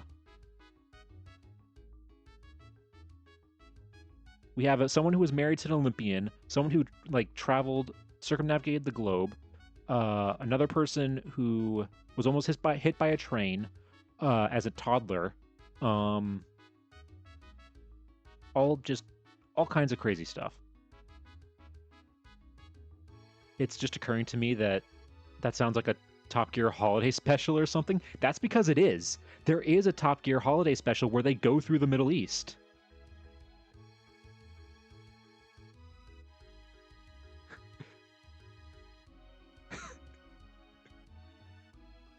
Tonight, James rides a pack mule, Richard is detained in Russia, and I wear a hat. I love Top Gear. I love Top Gear. So, but yeah, no, they start in Iraq. In that special, I remember it was a Christmas special because they start in Iraq and they're trying to get to Bethlehem. And there was a whole thing because of like how, and it was, what's interesting about that special is that it was filmed like a few years before the Syrian civil war started. So they're going to cities and places before the war breaks out. So it's a very interesting kind of like period piece now, where like it shows like, and especially because they go to one place that they do go is Palmyra, which is an ancient Roman site in Syria that was unfortunately horribly blown up by ISIS. And yeah, they go there in that special. So, and they go to one city that was like heavily destroyed during the war. I can't remember the name of it, but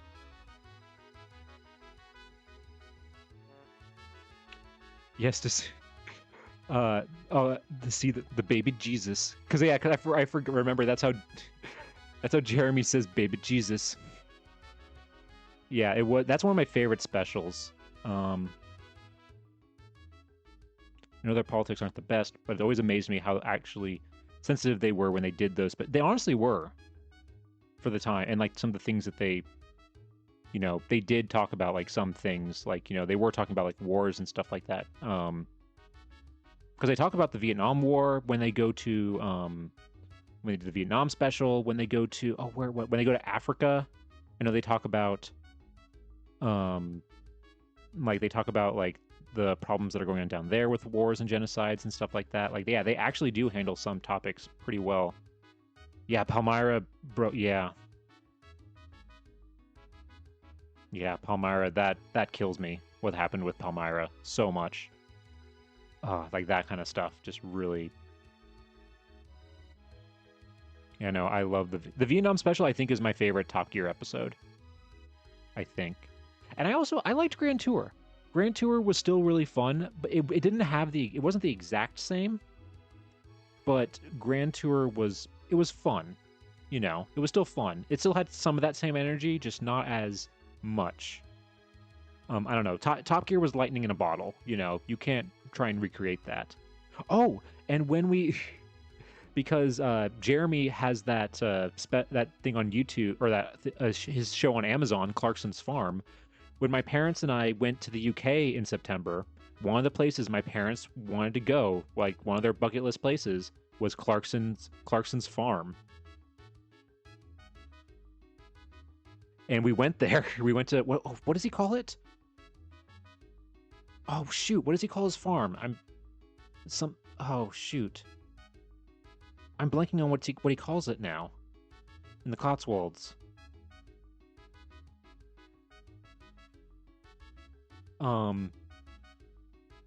Shoot, hold on, wait. Is it on here? Where is it? I know it's near Cotswolds. Oh my god, it's killing me that I can't remember the name of it. It's like Hickory Dickory, or like something like like Diddley Squat. Diddley Squat. That's what it's called. Diddley Squat Farms. Yeah, we went there, and we were there on like a Tuesday in September, and the line to just go into that little like farm store that they had was huge. So I can't imagine what it's like. Like we didn't go in the line because it was so long, because it was like we didn't think it was really honestly that worth it. But like, and I can't imagine what that place is like on like a weekend in the summer. Like it has to be insane. I think the big difference was that they had too much money and could do everything. I think some of the magic of the old one was how cheap it was. Yes, I think that is part of it, yeah. Because they had that Amazon money. They could do whatever they wanted. And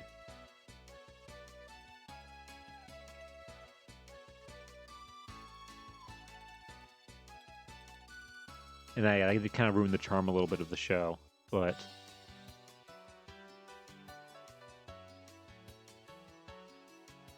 yeah, no, Top Gear, that was one of my parents and I, like, we used to watch that show all the time.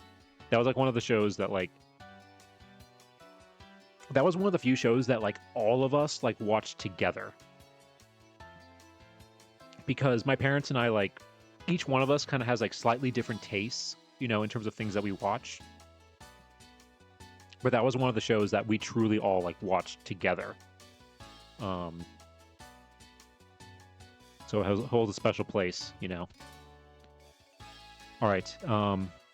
As much as I love Top Gear, we have to move on. We have to move on to more of these. More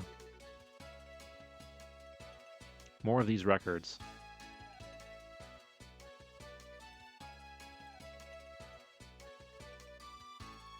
Let's see.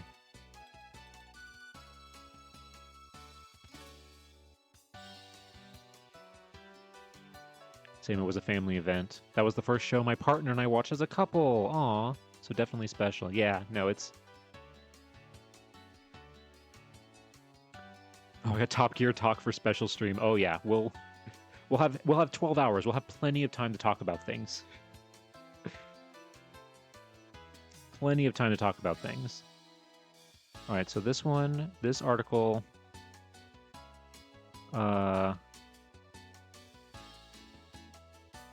Presbyterian women to meet. Representatives from churches in 7 counties will assemble in Scranton.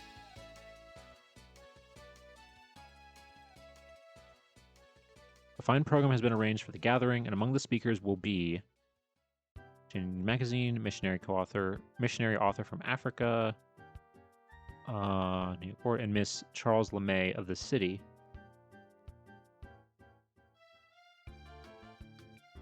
Is there anything in here about what she talked about? Oh, down here.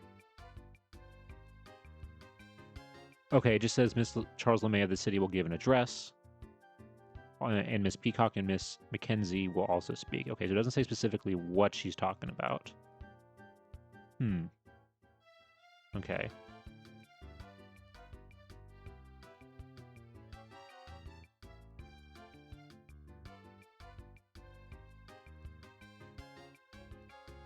So that's the same article. That's the same article.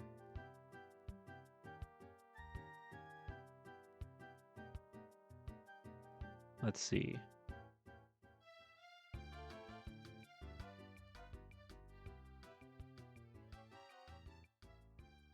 Okay, here we go. Look at this. So this is in March of 1920. Dr. and Mrs. Charles LeMay of South Franklin Street have broken up housekeeping and will spend the month of April at the summer home of the latter's parents, Judge and Mrs. J.M. Garman of Tacanic, after which they will sail for Persia, where Dr. LeMay will engage in hospital work. Dr. and Mrs. LeMay have been in Persia on 2 previous occasions. Okay, so in the summer, so this summer of 1920 is when they go back to Persia.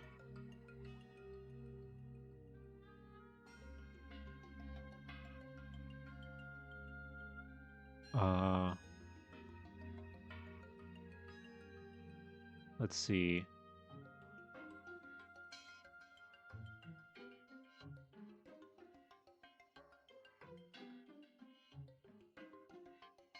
The next meeting will be a program meeting and will be held Tuesday next April 27th. Ms. Charles W. LeMay will tell of her residence and experiences while in Persia. Okay, so she's giving... Hold on, is this going to be the same as... Okay, that's this. That thing that they're alluding to here is this article here.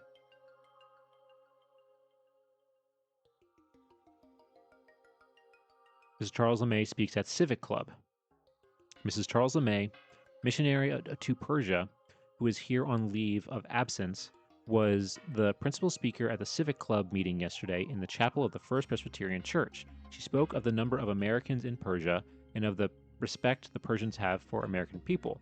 The club decided to offer its cooperation to the state health department in improving housing conditions in Wilkes-Barre. The club will work under the supervision of Dr. Charles Miner, state health representative here. Okay. So yeah, so she's doing a lot of talks about her experiences in the Middle East. Okay, what's this one? Oh, this is I think this is longer. Talks to Civic Club on Persia. Mrs. Charles LeMay tells of influence of America in that country. Says many will immigrate. Club offers cooperation to state in improving Wilkes-Barre housing conditions.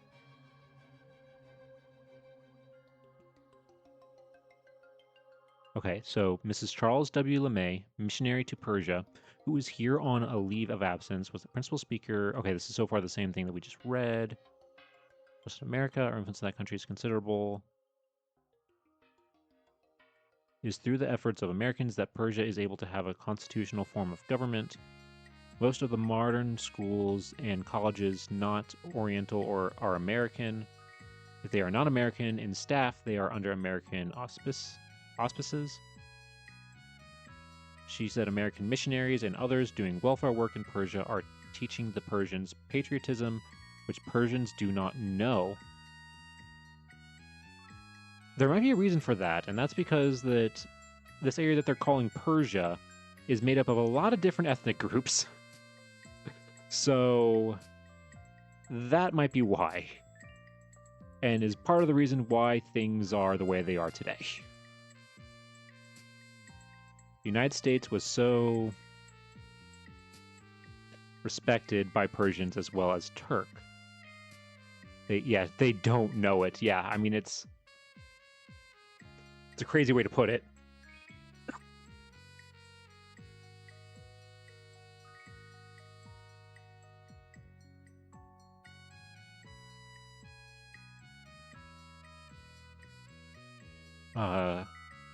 Ms. LeMay asserted that whenever the American flag flew, there was safety. Persians are also being taught hygiene and sanitation. The infant mortality in the ancient land is so great that a child is not counted as part of the family until it had become 6 months old.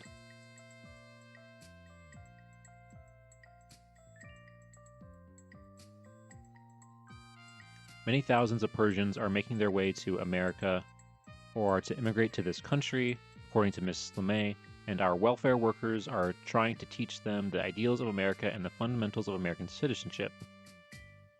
A vote of thanks was voted Ms. LeMay. It's to be expected. We still see that see the language. Yeah, no, it is. Some things don't change, but something that definitely did change about this area is the whole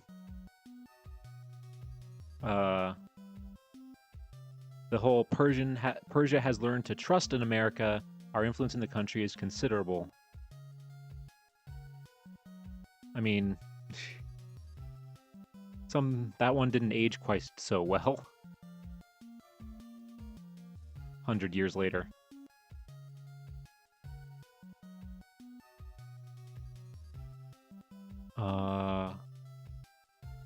Okay, yeah, that's her. These are all just her speaking at that club again.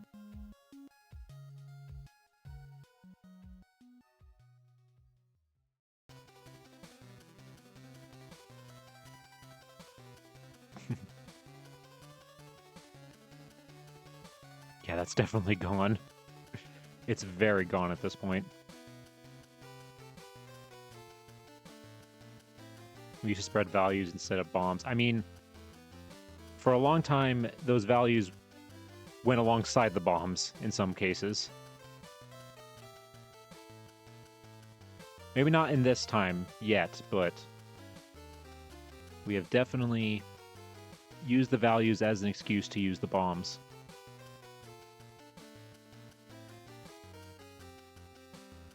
Dr. and Mrs. LeMay postponed trip. Okay, so wait, so this is May of 1920.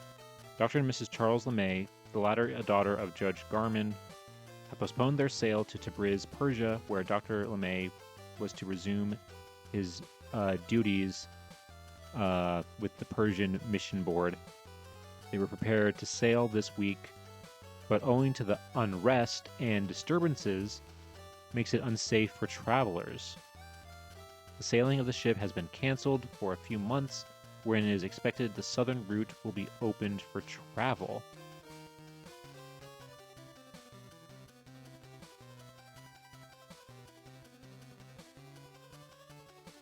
Okay, what was going on in 1920?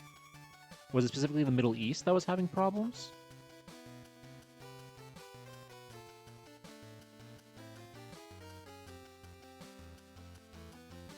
Depends on where they were going to port. Like, I don't know, it just says their ship was canceled, but where was their ship going?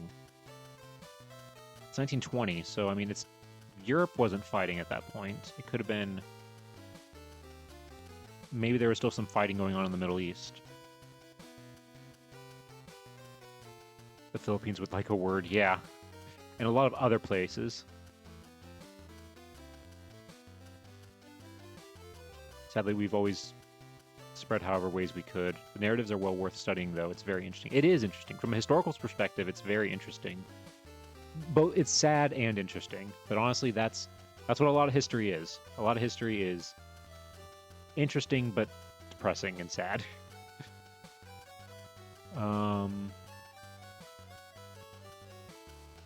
Okay, yeah, this is all talking about their trip to Persia. So hold on. Does this have any more information, or is...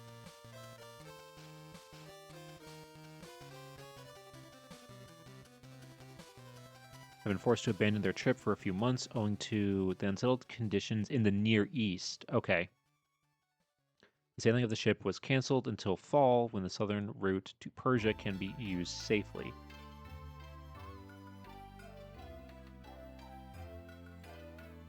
Okay, yeah, so there's specifically unrest in the Middle East. That makes it so they can't travel. 1920. I mean, it's kind of one of those. It's like the, it's like there's a conflict in the Middle East during this time, or like They can't travel because of it's a conflict in the Middle East. Do you have any idea how little that narrows it down? Pick your choose.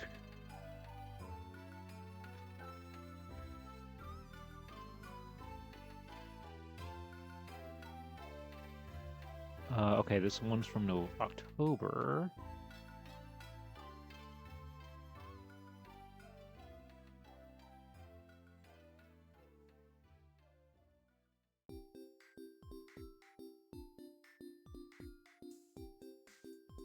Oh, well, look at this. Okay, this is horrible quality.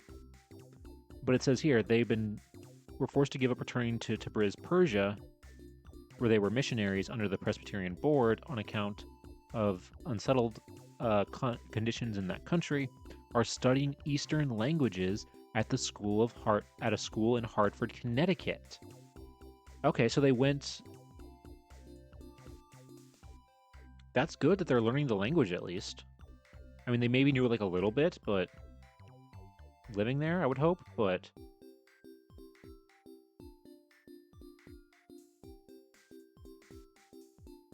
hey, Onion, good to see you. Yes, we are continuing the Mr. LeMay their journey. Yep. We're finding out that they wanted to return in 1920, but they couldn't because there was a conflict going on. And we're just kind of still going through everything to figure out what they went through. Dr. and Mrs. Charles LeMay, the latter the daughter of Judge and Miss John M. Garman, have returned from Hartford, Connecticut, and will sail from New York to Tabriz, Persia, December 5th. They were expected to sail some time ago, but on account of disorders in the Near East, they were prevented. This will be their third voyage to Persia. Okay, so we got right here, we have a date, December 5th.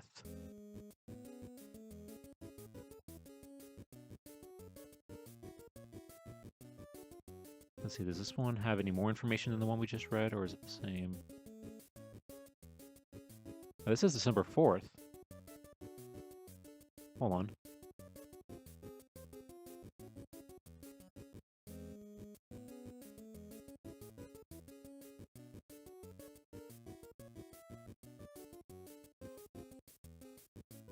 A lot of newspapers are talking about it. Oh yeah, that's just saying the same thing.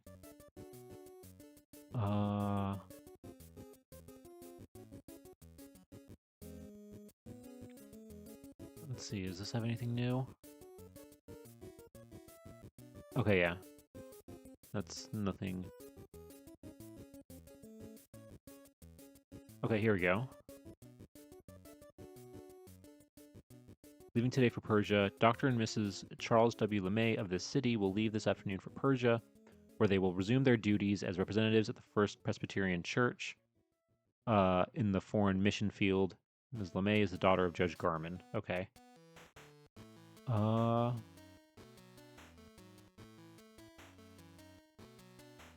That's just the same article.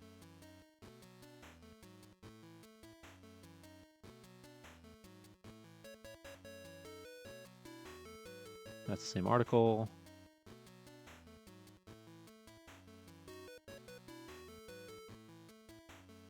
Okay.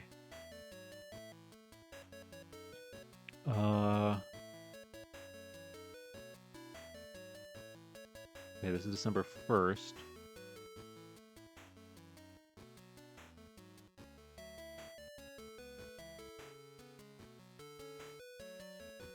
Okay, this one has more detail. Let's see what this says. Leave for Tabriz. Dr. and Mrs. LeMay set off on long and perilous journey.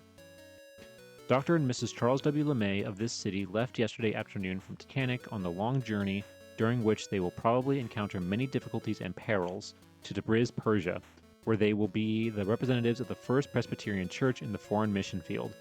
Dr. and Mrs. LeMay spent the greater part of the summer and fall season at the summer residence of the latter's parents, Judge and Mrs. John M. Garman, at Titanic. In addition to Judge Garman, a number of friends from the First Presbyterian Church, including Miss Anna Hollenbach, Charles N. Loveland, Charles W. Dana, and John W. Miles were at Lehigh Valley Station to exchange brief greetings and bid them farewell as their train passed through the city yesterday afternoon.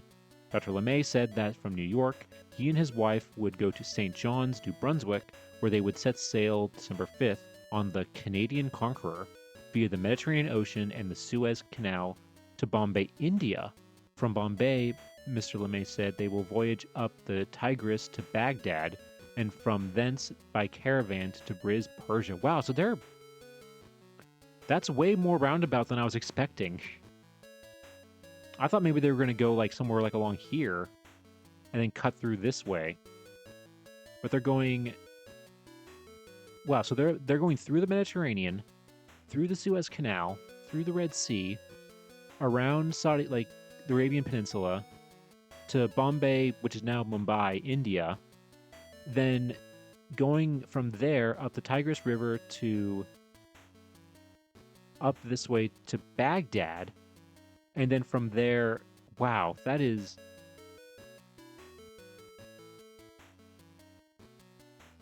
a crazy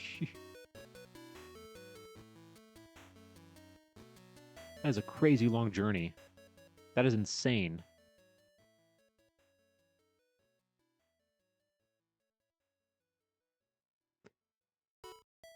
I thought it might have been because of the Syrian independence movement, but that's like way out of the way. Yeah, that is... I mean, maybe that's how bad things are. If things are that bad that they have to go that far around to cut through.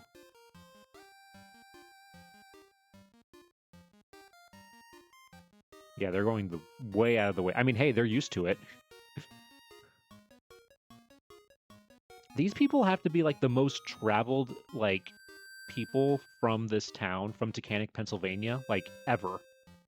Because they did this trip multiple times. They circumnavigated the globe, and then they went back.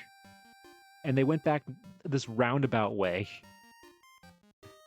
It's crazy.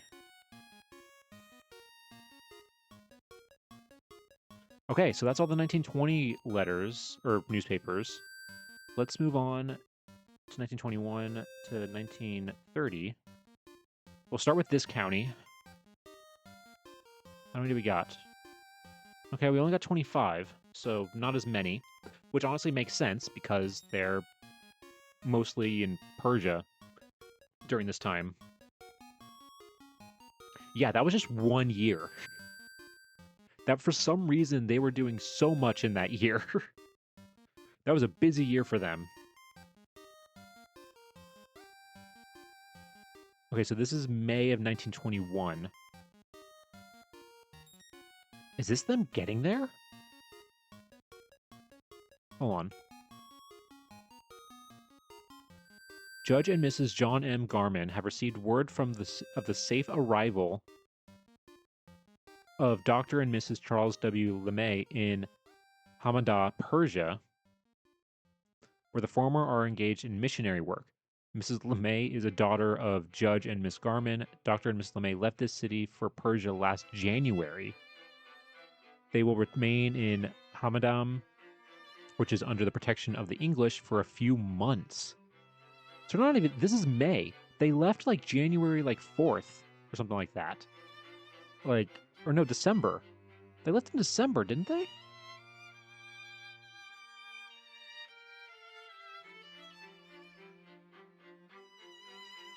Is it? Yeah, December. So it's almost 6 months.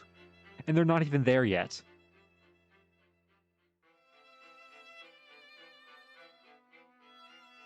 Six months and they're not even there yet.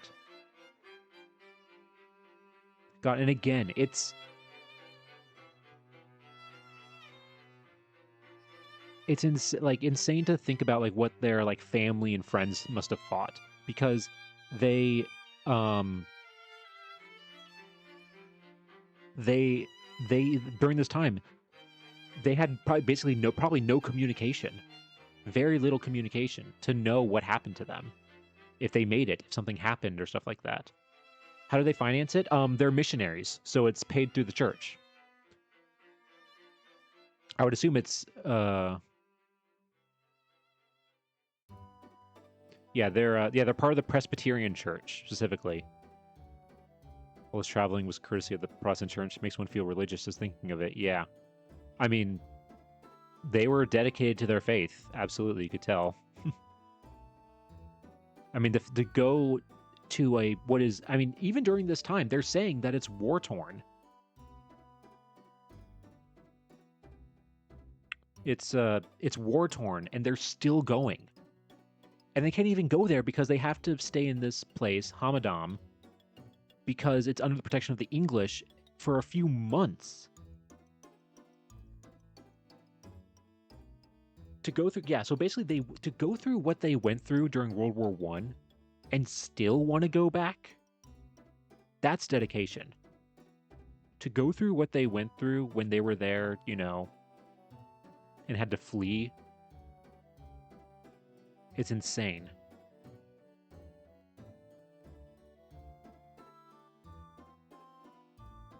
Let's see, is this the same article? Yeah, same article. Okay, then there's this one. This one is about a year later, 1922.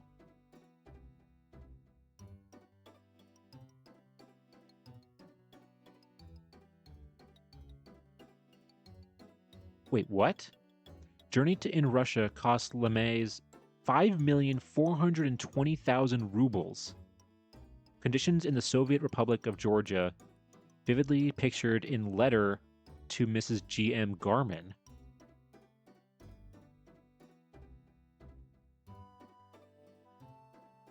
Whoa.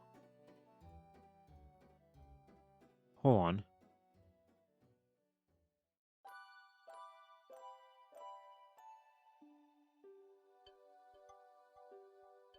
They were detained in an area in the world known for fantastic prisons. Yeah, exactly. Okay, hold on. So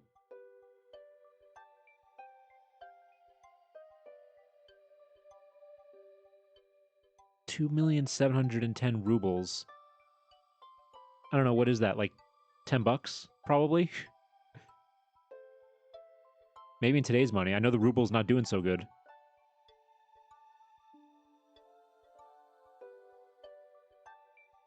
Details of a journey made in a boxcar. In a boxcar? In Soviet Russia for a distance of 120 miles at a cost of 2,710,000 rubles. For each ticket are contained in a letter written by Mrs. Charles LeMay from Tiflis in the Soviet Republic of Georgia to her mother, Mrs. John M. Garman of the city. Dr. and Mrs. LeMay, who represent First Presbyterian Church of the city as medical missionaries at Tabriz, Persia, made the trip from that city to Tiflis to inspect the work being performed by the Near East Relief in the Caucasus. Mrs. LeMay writes interestingly of present conditions existing in the portion of Soviet Russia in the following letter. Tiflis, Soviet Republic of Georgia, April 16, 1922. My dear mother, it seems very strange to find myself here. Not that the place seems like a strange place to me, for it looks very much the same as it did when we arrived here 5 years ago, tomorrow on our way back to Persia. It seems strange because of what has happened in Russia since I was here last that has made the country rather to be avoided than visited. Not only am I here, but I expect to get away again with a whole skin, though I confess that I felt a bit uncomfortable this morning when walking down a street to have to pass a double line of red soldiers. Our trip here came about in this way. Several months ago, Mr. Jaquith and Mr. White of the Near East Relief came to inspect the relief work in Persia. They urged that at least 2 of us should make a trip to the Caucasus to inspect the work there. Nothing was done until now about it. Oh, this is still the letter. Okay, this part here. Met H.H. Wells III. About 2 weeks ago, Dr. Robert E. Spear, Russell Carter, our assistant treasurer, and Henry H. Wells III came to Tabriz on their tour of inspection of the Persia mission work. Mr. Muller and I were chosen to accompany them on their trip to the Caucasus and to look over the relief work at that time. We had some very good meetings with Mr. Spear while in Tabriz, talking over various problems and plans. They liked our little hospital very much, and that in spite of our lack of equipment and other shortcomings. Whether it will make them take a new interest in us or make them feel, it's probably supposed to be feel, that we do not need as much as others remains to be seen. While the Spear party was in Tabriz, all of us were invited to eat suppers with the governor and with the Armenian archbishop and with others, and with the many conferences and teas and receptions. There was little time for work. It was trying anyway to cut my work down so that I would not leave my patients in the hospital when I came away.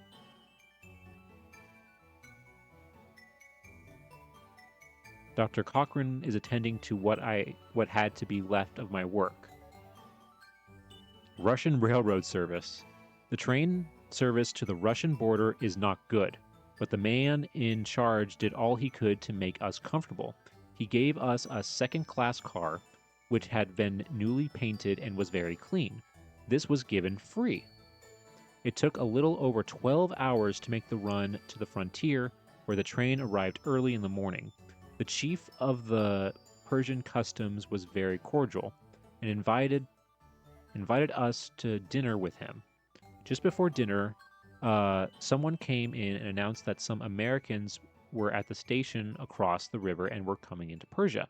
After a while, the engine came across the river with 2 or 3 boxcars, from the door at one of which floated a small American flag. In the car, which was all fixed up like a cabin, were 4 American women and 2 men, Near East relief workers, who were coming to Tabriz to buy 2 carloads of wool, or as much as they could be obtained. The customs man could not seat all at dinner, but invited one of the men from the car which had just arrived. The customs people did not ask us any questions, nor did they look at our baggage. Cost of journey great in rubles. Late in the afternoon, the same engine that had brought over the new arrivals took us across into Russia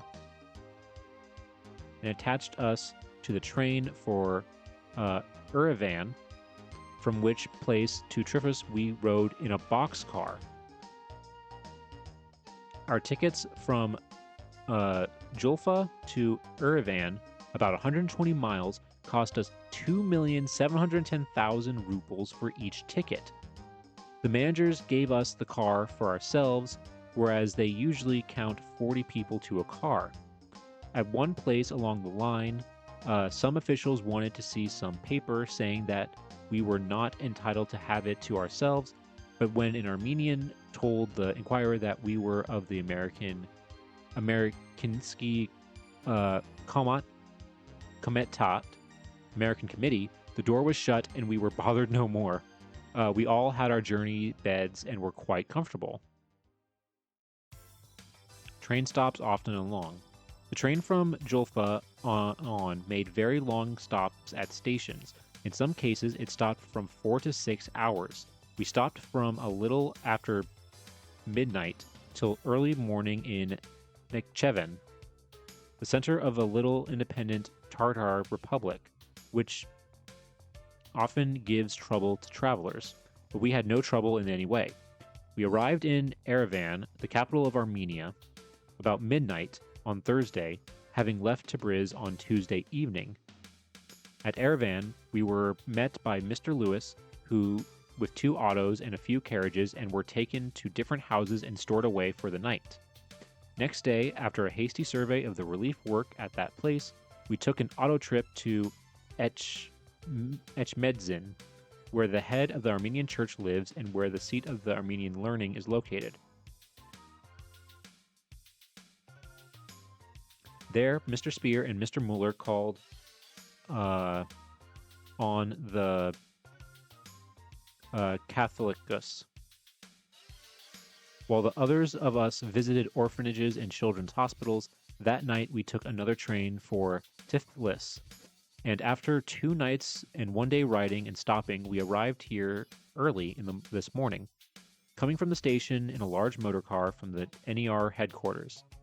It is interesting to get a view of the outside world again, even though it is Soviet Russia.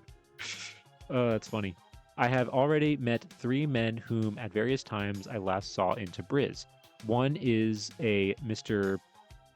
Chadburn, an American who blew into Tabriz over 8 years ago on a trip around the world, now here on business.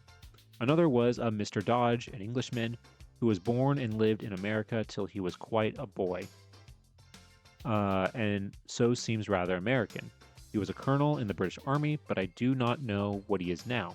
Some thought he was a secret political agent, but I believe he just out to see the world. He spent several months with the British consul in Tabriz and came up here on his way to England. The other was a Mr. Raflaub, the manager at Tabriz of the Swiss Trading Company in Persia. He started out several months ago to go to Europe to get married, but found some business here in the Caucasus to hold him up. Okay, I've done this math like 4 times now, and I think it's correct. That looks like it would have been about $210,000, $1920, which is like $3.5 million today. What? That's insane. There's no... Are you sure? That sounds crazy. How would they pay that? I mean, I don't know what the currency, like the bills look like at the time. That is crazy. If that is correct, that is insane. What in Al Travels are you reading out at the moment? Is this a newspaper? Yeah, so this is a newspaper. So this is a letter that Jessie, the girl pictured above me here, sent her mother, and her mother sent it to the newspaper to be printed. And she is describing her travels going from Tabriz, Persia, into Soviet Georgia. Yeah, it's a published letter. And there's a little bit left. Americans possess influence. It is also pleasant to meet all the Americans who have been working here and there in the Near East relief. There are about 80 of them now in these parts, and we'll probably see most of them as we plan a few days at each of the relief centers of work.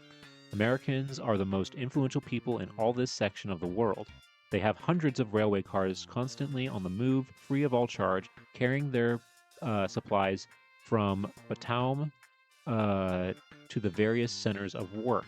Hey, Marf, good to see you. Welcome on in. Thank you for the, 5-stream watch streak. Thank you so much. Thank you for being here. That's awesome. One man is traffic manager and has a little private car, all fitted up to live in, and spends much of his time on the road going from place to place, looking after the transportation of Near East relief goods. There is a regular courier service between the various centers, and twice a week a special relief car starts from Tiflis to carry post, people, or supplies. Without molestation, we came up to one of these special cars, and on the next regular one, we will probably go back to Alexandropol. These cars are hauled by the railway company free of charge. Dr. Dodd wrote us that our personal boxes and hospital supplies were to be shipped about the middle of February from New York via the Caucasus route. This shipment may be here now. If so, I will try to take them with me to Tabriz. Surely it is time that the boat has arrived, and one of the transportation men thinks that the boxes have been heard from.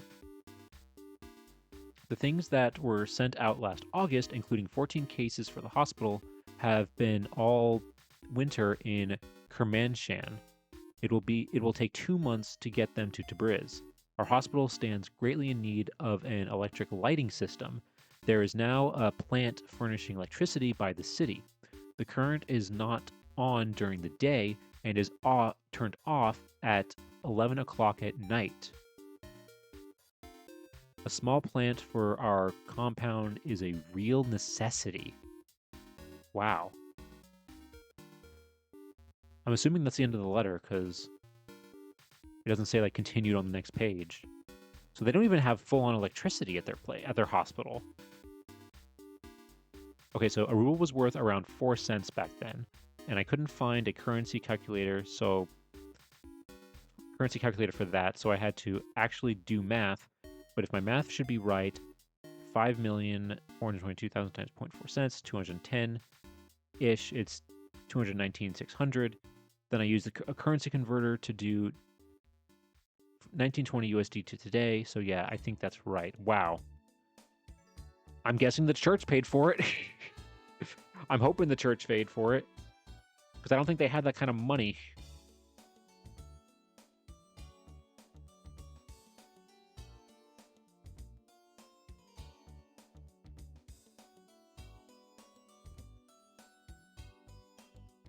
That is insane. Wow. Okay, so that's May of 1922. Then we move forward to June of 1923. Oh, whoops.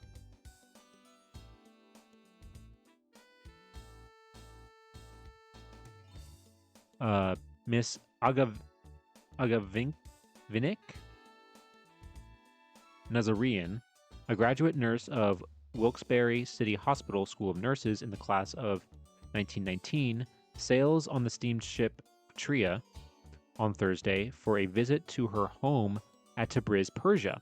She will accompany Reverend Dr. and Miss Jordan to Bataum. Dr. Jordan is president of the American College of Tehran, a most excellent and successful institution. In 1916, with Dr. and Mrs. Charles W. LeMay, son-in-law and daughter of Judge Garman, Miss Nazarian came to this country, and since her graduation has successfully practiced her profession in this city. She is proud of her profession and equally proud that as a naturalized American citizen, she is now going to visit her people. Wow, so okay, so they helped somebody. So she traveled with them when they came back in 1916, so before they had to flee because of the war. Wow. So now she's training as a nurse, and now that she's fully trained as a nurse, she's going back. That's really cool. Oh, I think I know what this is. Here we go. Judge Garman proud of new title. Judge Garman wore a broad and happy smile today and admitted with some pride that he is now a grandfather and glad to acknowledge the title. The judge received a cablegram from Tabriz, Persia today stating that there was born to his daughter, Miss Charles H. LeMay, at that place on December 5th, a daughter, and that mother and child are doing well. Miss LeMay is the daughter of Judge and Miss Garman. Her husband, Dr. Charles H. LeMay, is a surgeon in charge of the American Hospital at Tabriz, Persia, which is under the Board of Foreign Missions of the Presbyterian Church. They have been stationed at Tabriz for several years, but lived here for several months during the World War. So yeah, so that's... Hold on, which kid is that? Is that Caroline? Yeah, that's Caroline. December 5th, 1923. This is her birth certificate. They had to fill out a special birth certificate because she was born of American citizens, but outside the United States.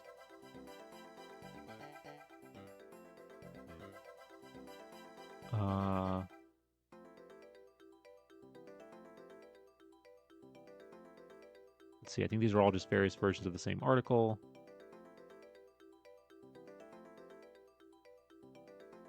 Let's see.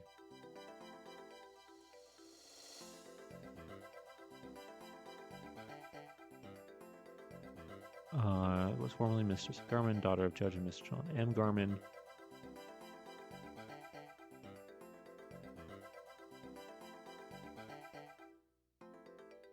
Okay.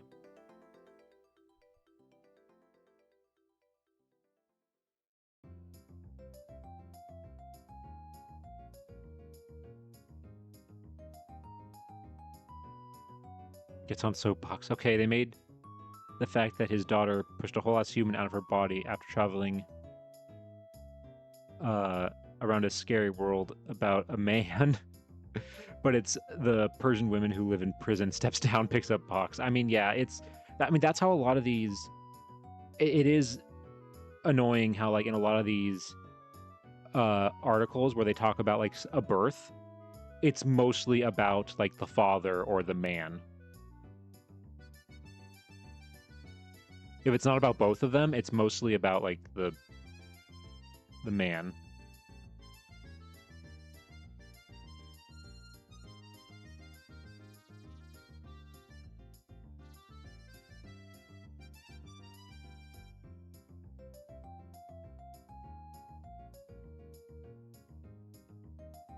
Okay, so then we jump ahead 3 years to February 10th, 1926.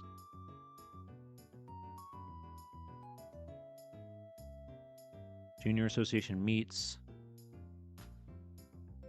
About 15 young girls, members of the Junior Association of First Presbyterian Church, met in the chapel last night, sewing and working on the surgical dressings for the box, which will be sent to Dr. and Mrs. Charles W. LeMay, missionary representatives in Tabriz, Persia. Occupied the girls for several hours later in the spring before shipping the box. The contents will be on exhibit several days.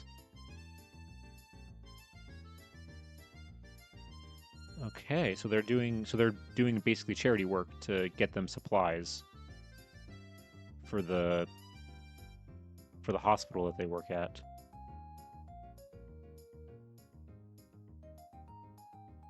And then this is a year later, February 1927.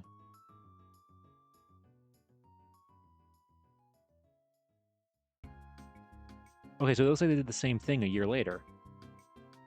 The Missionary Society is preparing a box of medical supplies and hospital garments to be sent to Dr. and Mrs. Charles LeMay, representatives of First Presbyterian Church, at Tabriz, Persia.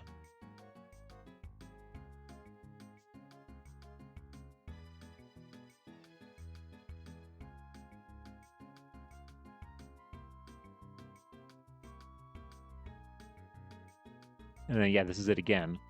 A box filled with hospital supplies for Dr. and Mrs. Charles W. LeMay at Tabriz, Persia, will be on exhibition at the Institute building all week.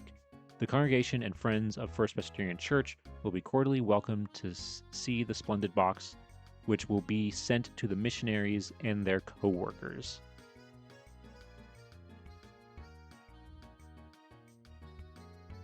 Okay, so now we go...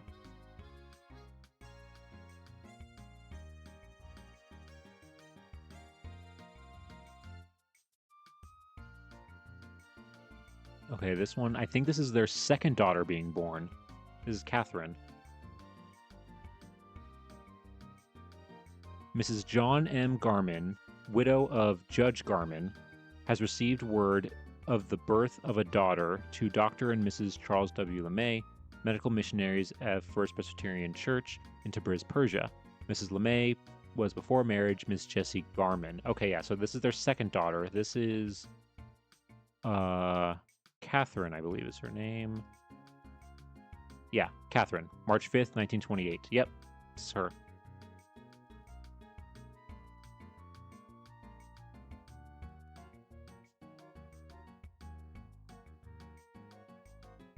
She only got one newspaper article. Her sister got like several. Okay, what's this next one? October of 1928.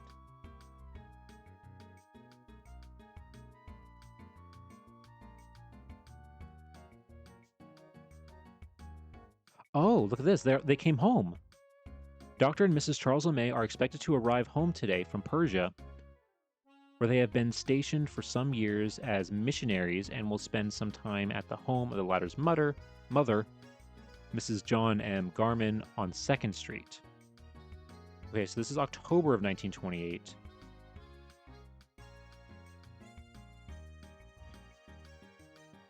Their daughter was born...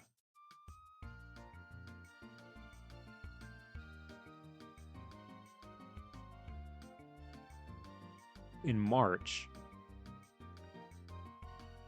So it's possible that they left. I mean, if it took them like 5 months to travel all the time, back and forth.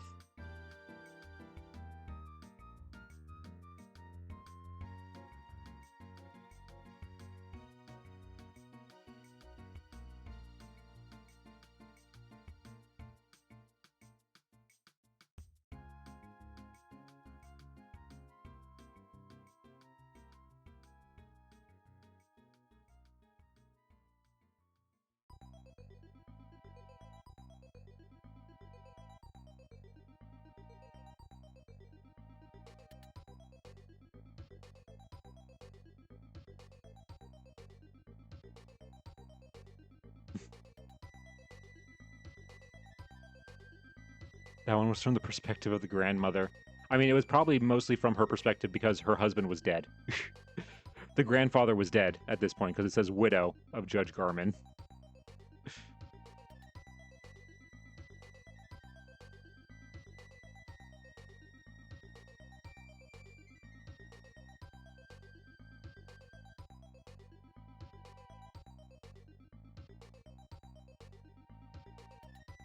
Okay.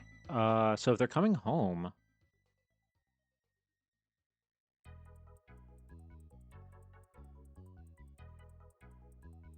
let's see.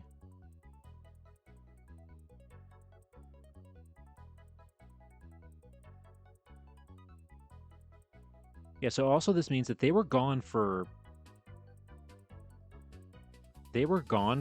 8 years. They were gone for 8 years because they left in December of 1921. Or sorry, 1920. And they're here in October of 1928. So almost 8 years they were gone. Oof, that's a long time. And their daughters have never been to America before. I mean, their one daughter is 5, roughly, at this point. Their other daughter is still, like, 6 months old, so...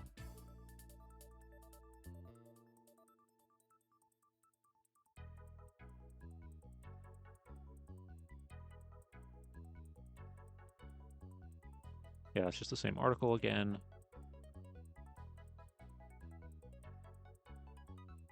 And then December of that. Women's Missionary Society will meet at 2 on Wednesday afternoon in the church parlors. Devotions will be held by Mrs. I.P. Hand, Mrs. H.C. Tuck, and will continue discussion of the mission study book, The New Africa, and Mrs. Charles W. LeMay will give current news in Persia. Okay, yeah, so she's talking about her experiences and what she saw and what she's doing there. So that's December of 1928.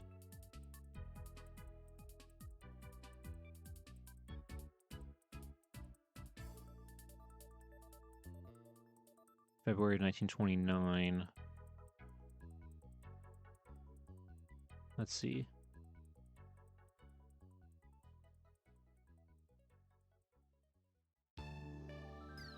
Miss Charles LeMay of... Well, oh, they spelled it wrong. To Briz, it's Padriz, Persia. Close, but not exactly right.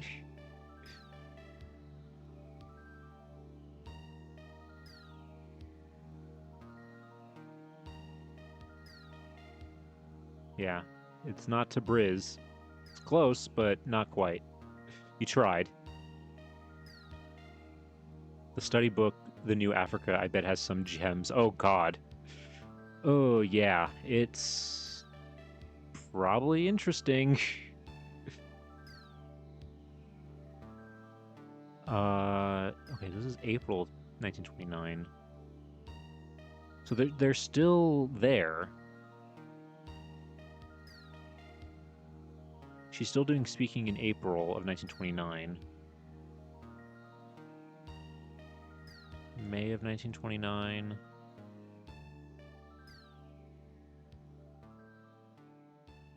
Yeah, so she's still...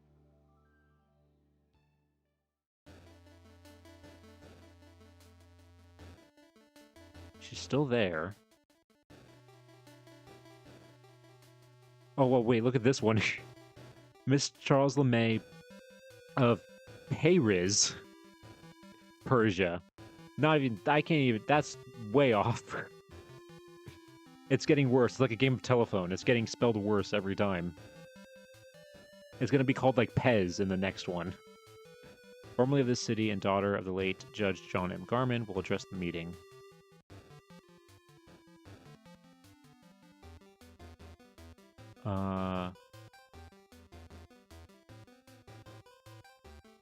Okay, here we go. Plan return to foreign field.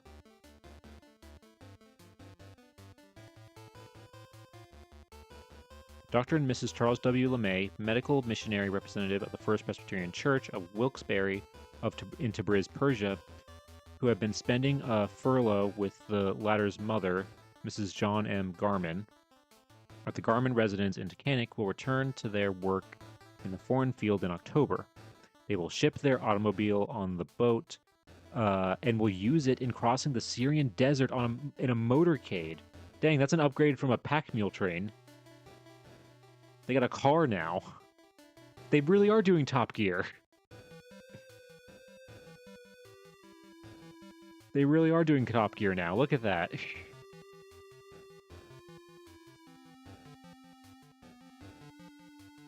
A modern contrast with the method of travel by beast of burden when they left Persia during the World War. Yes, the power. It probably only goes like 40 miles an hour on like a flat road. If they're crossing the desert, it's gonna get stuck all the time, probably.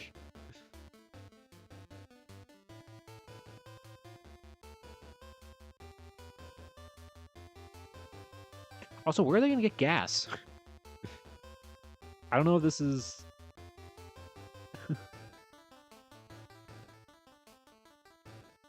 Yeah, the skinny tires on these old cars, too. They're gonna get stuck in the sand. If they're going through sand, they're gonna get stuck so easy. Miss LeMay says Persia is rapidly... Rapidly what? Rapidly adopting modern communication systems, and that airplanes are operated on a regular schedule between Tehran, the capital, and Tabriz. The LeMays report that Dr. Reverend Barnhouse, Philadelphia, clergyman known to churchgoers of Wyoming Valley by reason of many visits to the valley, is planning a visit to the Persian Gulf, where his sister is established. The LeMays will be accompanied on the return trip by their 2 small daughters. Yeah, they're doing this trip with like a 1-year-old. Because their daughter is, yeah, like over 1.5 years old at this point. They were there for almost a year. They were in America for almost a year. And then came back. Then went back.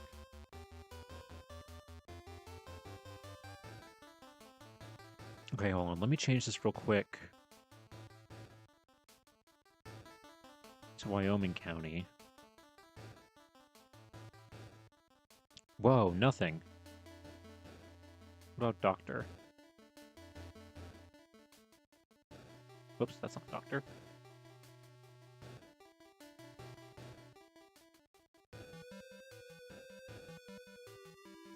Jesse Garman? Okay, there's one article. It might be one, like a copy of one we already seen.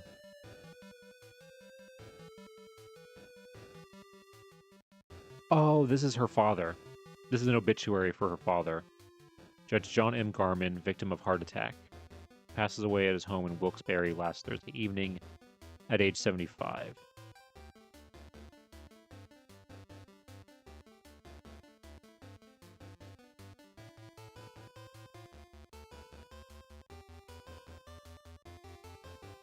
Also, that's the other thing, too, is that Jessie was their only daughter. Or their only kid. Sorry, not even just daughter, only kid. Because their other kids, unfortunately, they did have other kids, but they unfortunately died when they were young, when they were children. So the fact that their only child was doing this constantly, as a parent, was probably insanely stressful.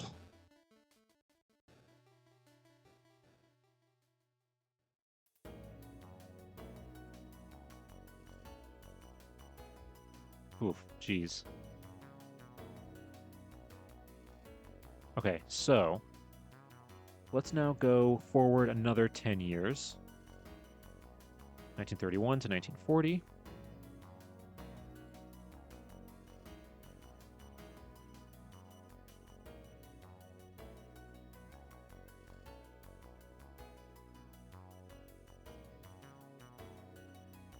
Hold on, wait. Let's change it back to... Actually, no. Let's look at these first, and then we'll change it back to Mrs. Charles LeMay. What's this one? Oh, is this one of those, this happened, yeah, 20 years ago. Damn it, it's one of those, like, this happened 20 years ago article where it's an article that we already read is being talked about.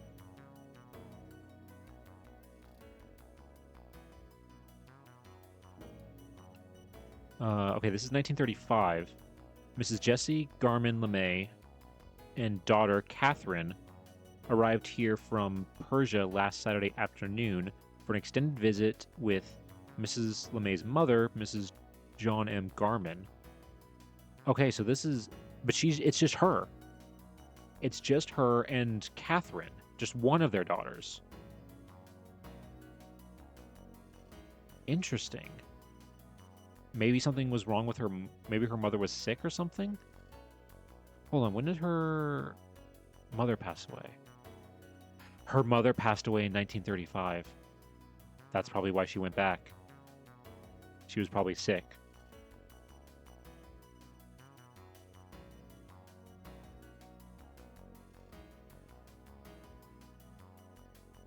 That's probably why. Okay, this is February of 1936.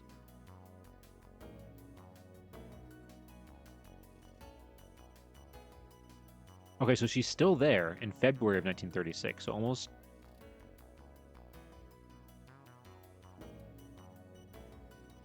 like 10 months later, she's still there. So hold on, let's change it back to Mrs. Charles,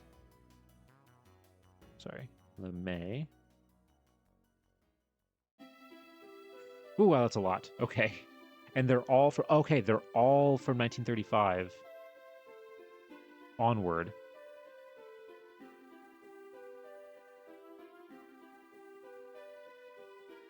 Interesting. Because 1935 is when she got there. Hold on. Okay, actually, let's go back before we could do this. Let's go back to the other county.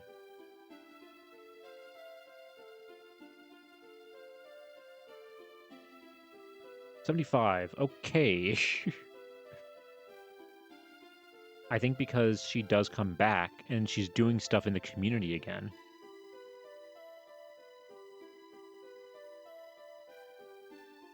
So yeah, so let's look at these again real quick. Dr. and Mrs. Charles W. LeMay's daughter has recovered after an illness of scarlet fever. Ooh, for back then, that's scary. The scarlet fever was very dangerous and deadly. Dr. and Mrs. LeMay, who are residing in Tabriz, Persia, are former residents of the city. They are medical missionaries representing First Presbyterian Church. Mrs. LeMay is the daughter of Mrs. John M. Garman of Tacanic, formerly of the city, and the late Judge Garman. Okay, yeah, so we know she survived, so that's good. Okay, this one, then we have this one for 1934.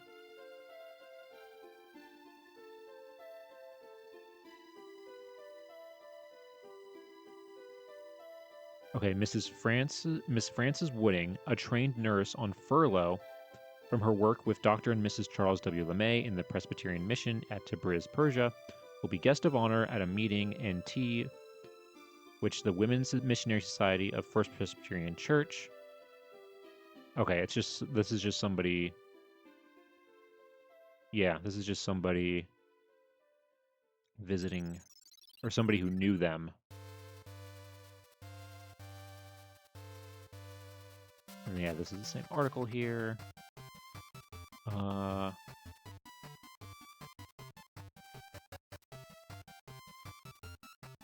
Yeah, it's the same article.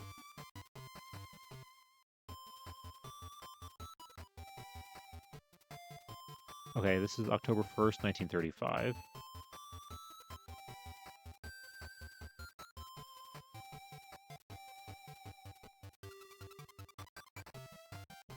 Okay, yeah, look at this. Okay, Mrs. Charles LeMay of Tabriz, Persia, is remaining several months longer as a guest of her mother, Mrs. John Garman in Tacanic. Mrs. Garman, a widow of Judge John Garman, is ill. So, yep.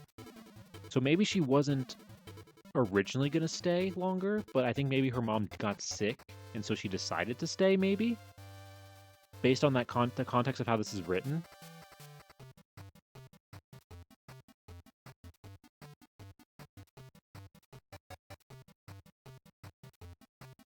Uh,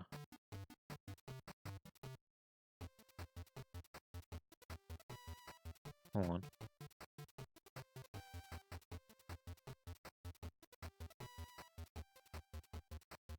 Okay, yeah, this is just her attending a dinner at the local church. So yeah, so now that we're in 1935, you can see right here, 1935, there's some, and then boom, 1936, there's a lot more, and then it goes back down, because this is probably when she leaves. After 1936 is when she leaves.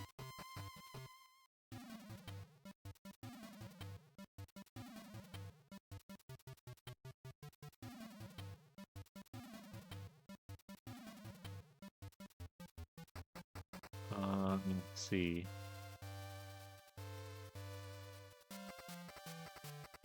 Okay, this is, and then this is her mother's obituary.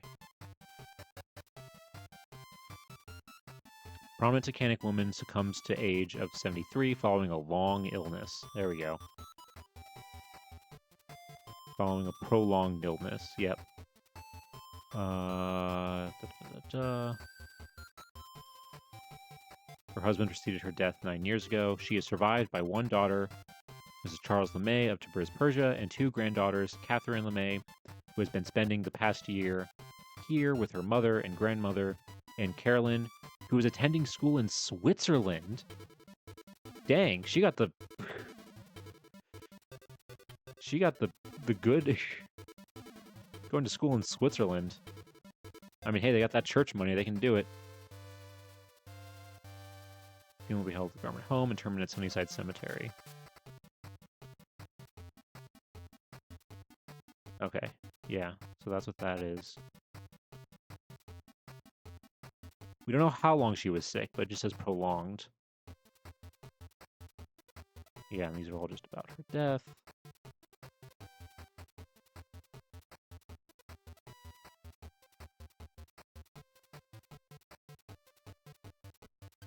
And then it looks like there's probably going to be a lot of articles about her doing stuff with the church.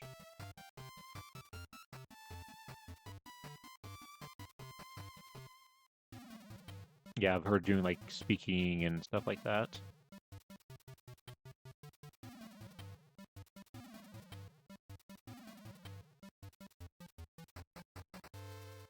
That's what a lot of these, yeah, that's what a lot of these are right here.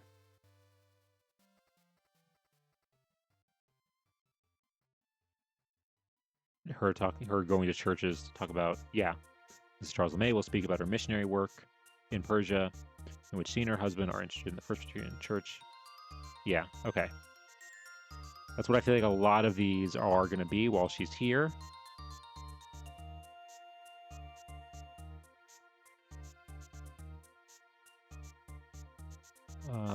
Let's see. This one's March 2nd.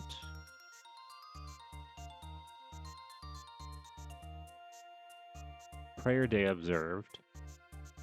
Mrs. Charles LeMay, the principal speaker, gave an enlightening talk on the meaning of this day.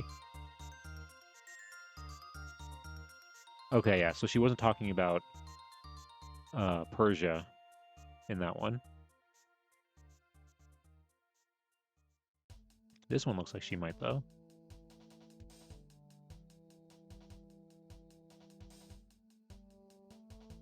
Yeah. The program consisted of a brief review of Grover Clark's The Great Wall Crumbles by Mrs. Larry Hawes, and a description of life in Persia by Mrs. Charles LeMay.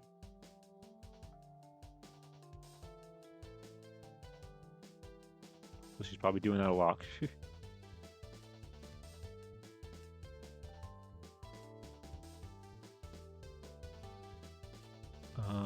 Yeah, this is just her like on lists for attending things. August 1936. Hold on, what is this?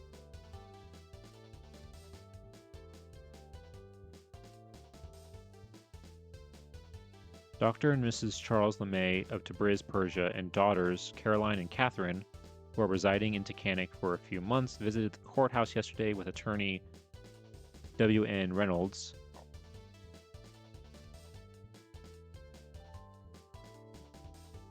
Mrs. LeMay is a daughter of the late Judge John M. Garman and came to see the courtroom where he presided and also the law library where a handsome oil painting of the late jurist was recently hung. Dr. LeMay is stationed at the missionary hospital at Tabriz, Persia. I didn't think about that. She might have been in Tabriz when he passed away. She was in Persia when he passed away. So yeah, so she never... Also, suddenly he's here.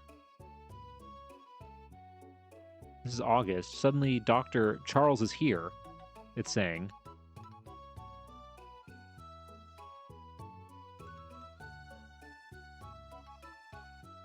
So but there is a gap here between April 28th and August, so he could have arrived at some point in between. Because all these other ones are just showing Jesse listed here.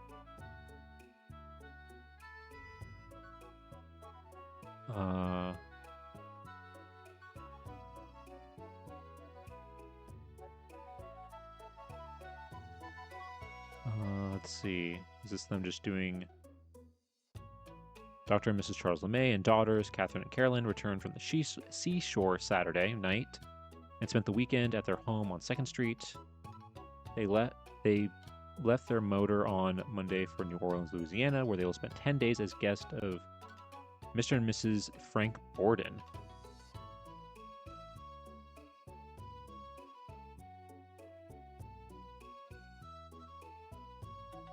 Oh, I'm sorry. I just need to check something real quick.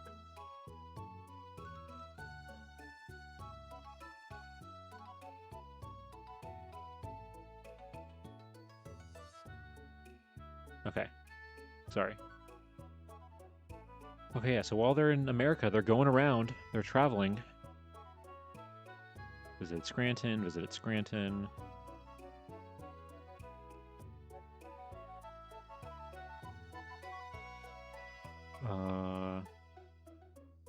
Hold on. Hey, wait, look at this. Look at this. The Monday Club will meet Wednesday, October 21st at the home of Miss Helen Lewis.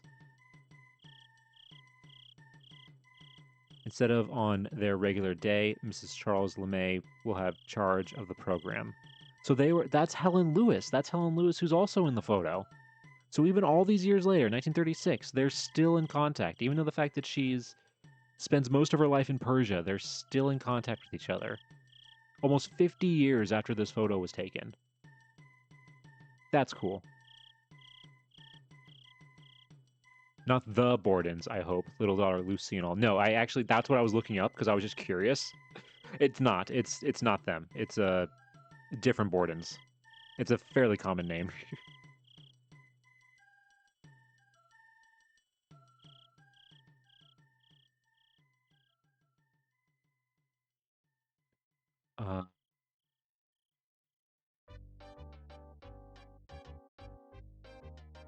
Hold on, yeah, is this her also?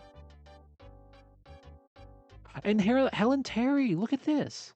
Mrs. Charles LeMay and daughter, Caroline, Miss Helen Terry and Miss Clarissa Clayton. Look at this. Helen Terry is also another girl in this photo. So again, all these years later, she's still in contact with some of the people in this photo, almost 50 years later.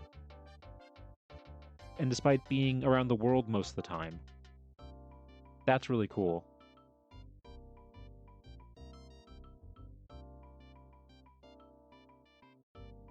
Let's see. What's this one? Annual meeting.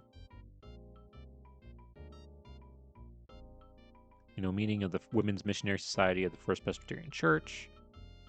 The missionary address will be given by Miss Charles W. LeMay of Tabriz, Iran.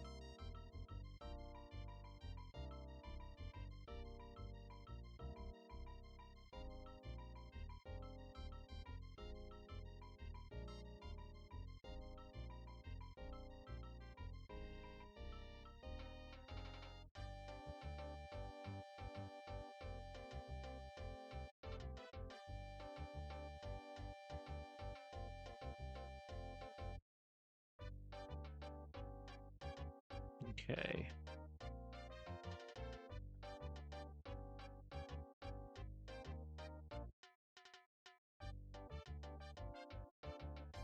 Oh, what's this?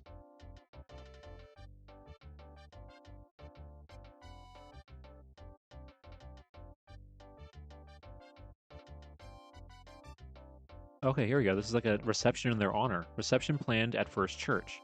Dr. and Mrs. Charles W. LeMay of Tabriz, Persia, will be guests of the First Presbyterian Church on Sunday, when Dr. LeMay will speak at the 11 o'clock service, and Mrs. LeMay at the Vesper hour. Immediately after the Vesper service, a reception will be held for Dr. and Mrs. LeMay and their two daughters, Catherine and Caroline. 20 years as missionaries in Iran. Oh, now they're calling it Iran. Look at that.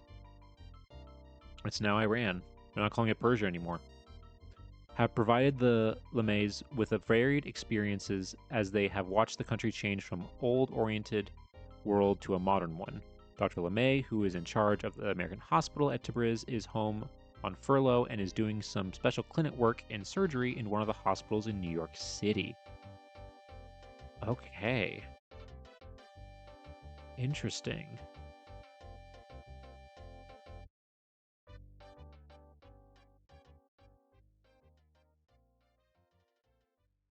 Let's see. Okay, so they're still in February of 1937. They're still here. Because it says Mrs. Charles LeMay has returned from Philadelphia, where she spent several days. This looks like the same article. This is February of 1922, or 1930. Sorry, 1937.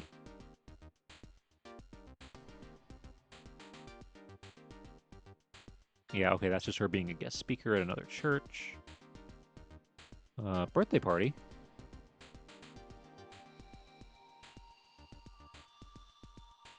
Catherine LeMay, daughter of Dr. and Mrs. Charles LeMay of 2nd Street, will entertain a number of friends at a party Thursday afternoon, marking her 9th birthday anniversary.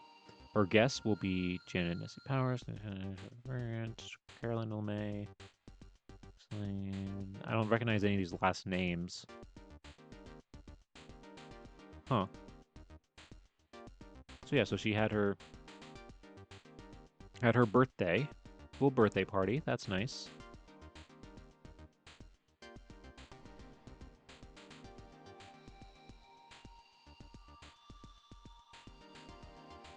Okay, April. Let's see, what's this one? Mr. and Mrs. Frank Dolbear will move July 1st to the Gorman home on 2nd Street. Oh, look at this. Dr. and Mrs. Charles LeMay, who have been in this country for the past year, will return the early part of July to Tabriz, Persia.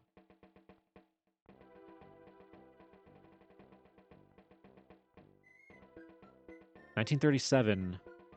Kind of a rough time to go back, honestly, because of what's going to happen in a few years. We're not probably going to be there, hopefully, for that long, because of what's about to go down. But yeah, they're going to go back in... Wait, when did it say?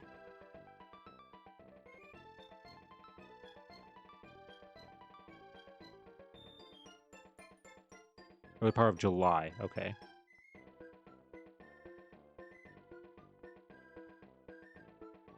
That makes sense.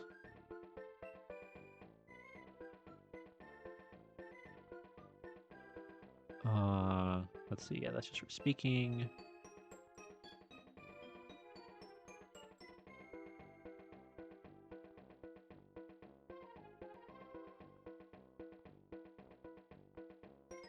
Oh, wait, hold on. Yeah, we don't have a thing of them, like, leaving. It goes from June 1937.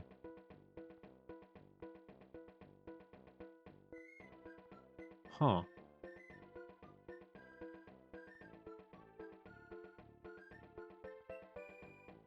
Yeah, this is an honorary thing for her in June.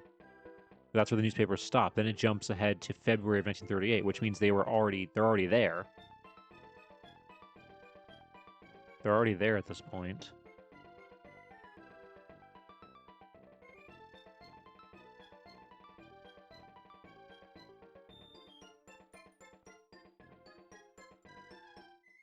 Oh, that's look back. Okay, looking back 50 years. Okay, these are one of those. It's one of those again. Where they're doing one of those, like, time travel-y things.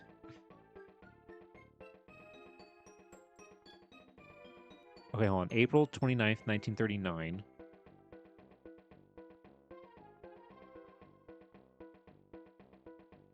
Okay, boxes and supplies to be shipped to Dr. and Mrs. Charles LeMay at Tabriz, Iran will be on view Monday afternoon and evening. Presbyterian. Okay, yeah, that's for the Presbyterians. That's not April of 1939. Supplies. September of 1939.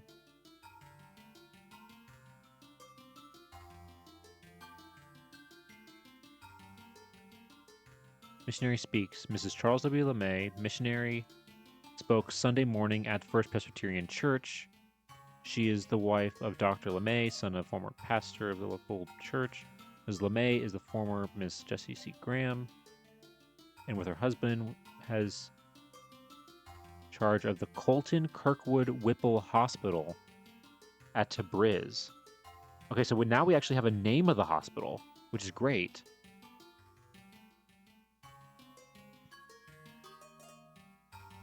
Okay, but so we know that she's back, though.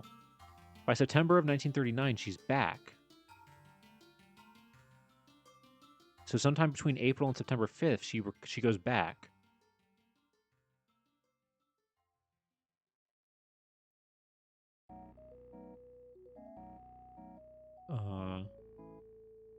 Okay, this is September 9th. Sorry, September 6th. Mrs. Charles LeMay, formerly of Wilkes-Barre, and daughters have arrived in New York City from Persia. They expect to be in this country some time. Okay, yeah, so see, look here. This is both of them. This is them arriving.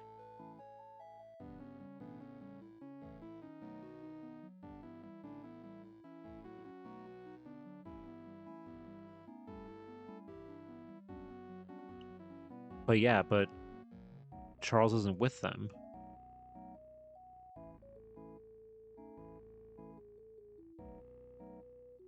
I wonder why. Mrs. Charles LeMay and daughters have arrived in New York City from Persia, formerly of the city. Dr. and Mrs. LeMay's daughters will enter school in New York. Oh, that's right! The 1940 census says they're in New Jersey. That they're not in Taconic or Wilkes-Barre.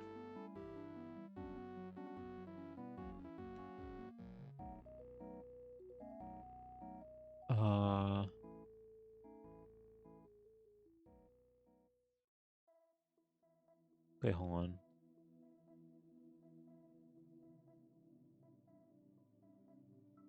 Yeah, see, okay, yeah, right here. Miss LeMay has established her residence at Ventnor, New Jersey. Where's that? Ventnor City, New Jersey.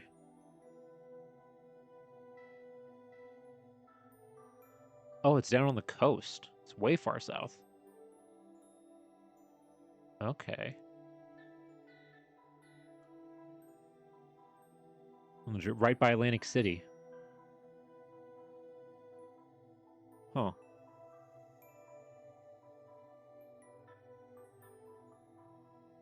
I don't see anything. These are all her visiting people.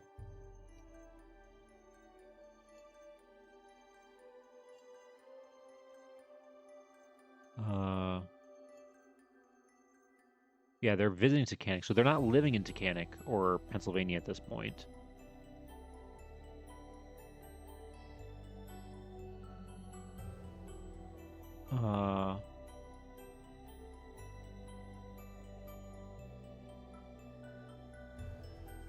Let's see. Okay, February 7th, 1940. Tabriz missionary addresses society. Mrs. Charles LeMay, missionary of Tabriz, addressed members of the Women's Missionary Society of First Presbyterian Church on Monday afternoon at the clubhouse. All these other people submitted reports. Okay, yeah, so she's speaking there. Oh, is this another one from like 20 years ago? Yep, it is. Dang it. They always throw me off.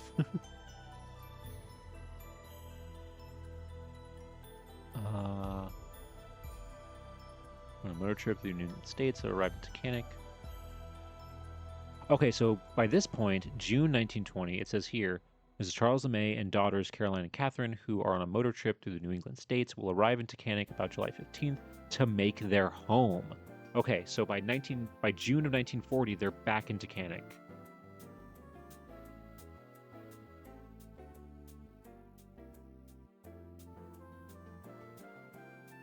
What about this one?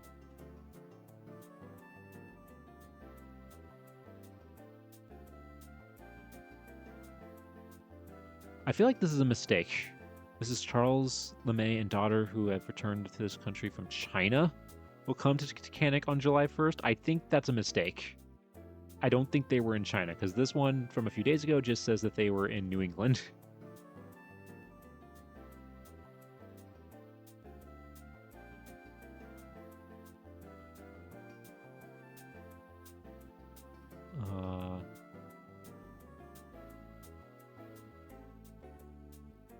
Yeah, okay, so now they're officially there in August.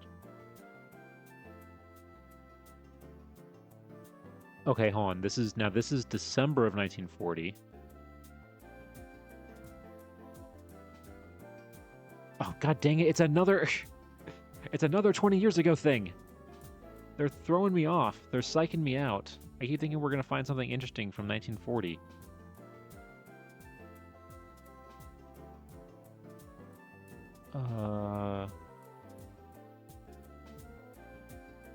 Okay, that's just them visiting a country. Hold on, what if I change it to New Jersey?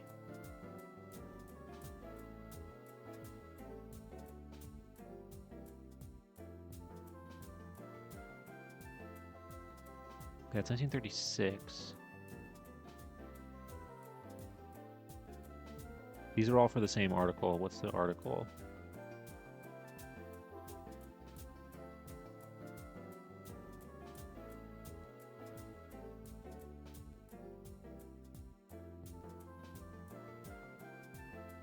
Okay, she's just included on a list of missionary guests who are residing at the houses of fellowship. At present, include the following people.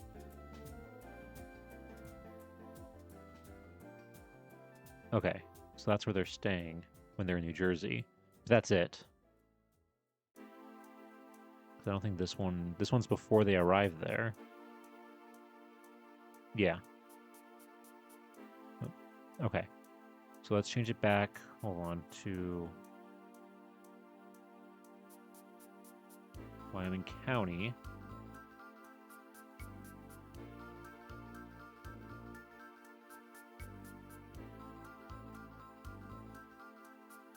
Let's go through these quickly. Because this is them being here in 1935 again.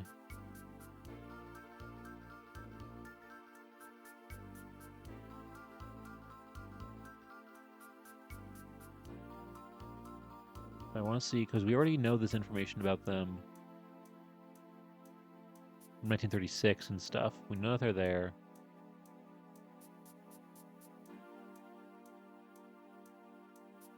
Yes, so we see sort this is them traveling, the ones that we already saw. Going to Scranton. So there's nothing else here about her, because her mother passed away in 1935. There's nothing else here about her mother.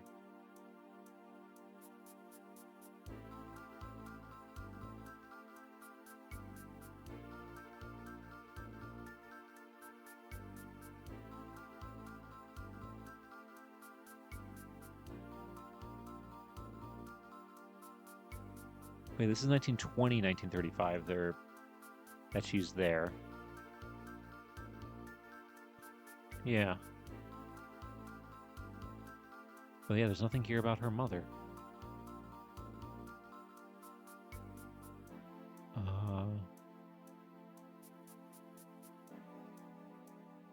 Scranton. Yeah, Helen Terry and Helen Lewis. We already saw those ones. These are the same articles.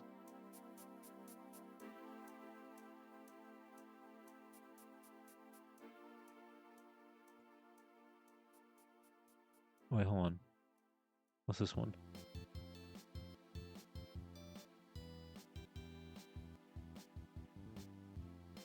Victor Avery entertained a small dinner party. Guests were Miss Helen Lewis. Okay, Miss Helen Lewis and Miss Helen Terry. Okay, yeah, so that's them again hanging out together.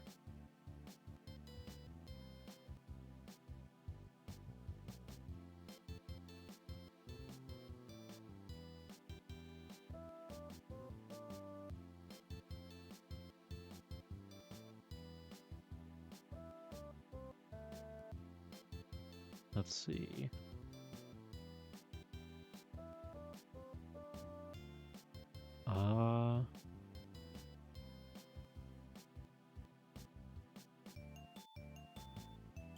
Okay, yeah, no. We already saw these ones.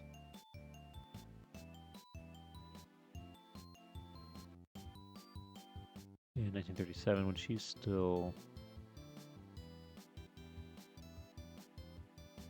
in town. It's more these later ones that I want to figure out. I want to figure out exactly when she got there. Is this another one of those 20 years ago? Yep, it is. That was when they were detained in Russia for 2 months.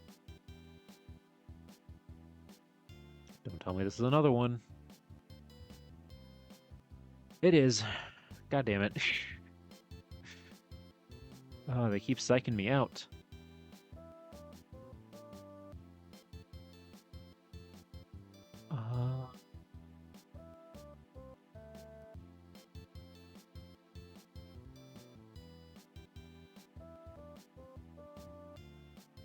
Okay, here we go. Yeah, September 7th, 1939. Oh, yeah, no, we did see this. Yeah, we did see this. September 7th, 19... Yeah, we know they arrived in September.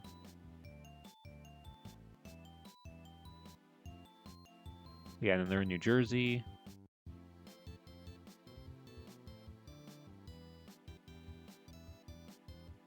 Another 20 years ago one.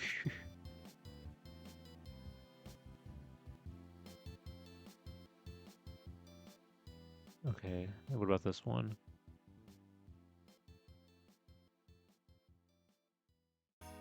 Last Saturday was the sale of the Kellogg home on Wyoming Avenue to Professor Dolbar was complete. Dolbar's planning to move there the latter part of the week from the Garman home on 2nd Street, which Mr. Charles LeMay and daughters will occupy upon their expected arrival in Taconic to make their home. So I didn't realize this because we saw a similar article before that was talking about this. She's moving into her old home, her childhood home again. The other people who bought it from them moved out, and now they're moving back into it. That's crazy timing how that worked out.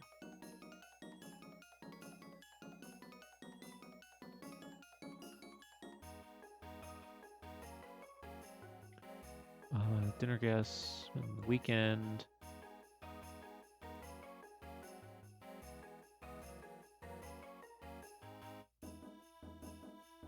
Yeah, they're still just chilling.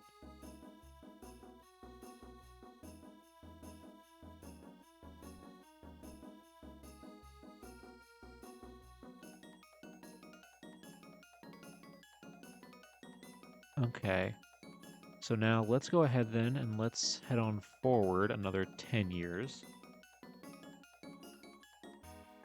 when the U.S. is officially in World War One, and or World War Two, and let's. Oh dang! Okay. I think this is when newspapers for this town kind of stop.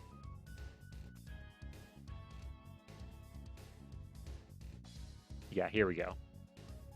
Now we got to focus on this. Okay, I spent the weekend somewhere.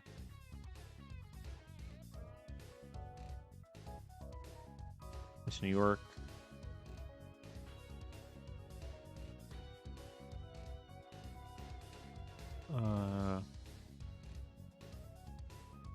Oh, this is their daughter being sick. Mrs. Charles LeMay daughter Carolyn went to New York for the weekend. Carolyn became ill with grip. What is grip? I've never heard of that before.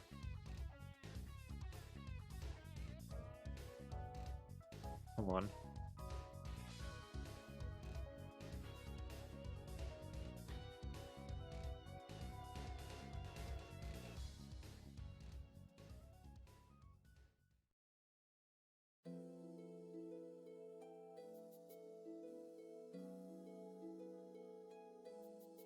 Oh, it's an old-time term for influenza.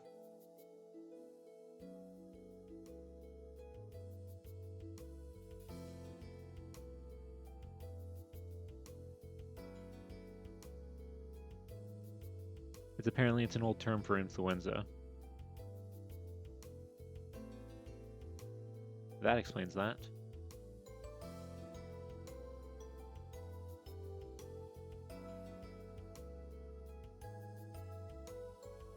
Okay.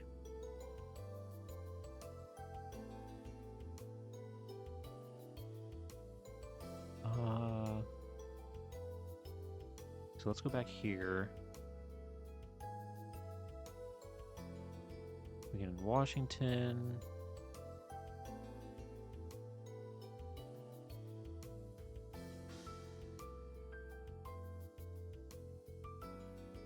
Okay.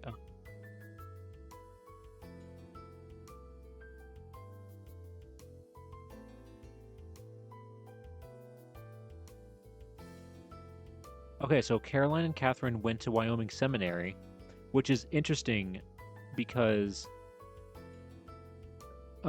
Jessie also went to Wyoming Seminary. So her daughters went to the same school as she did. But Charles is still not around.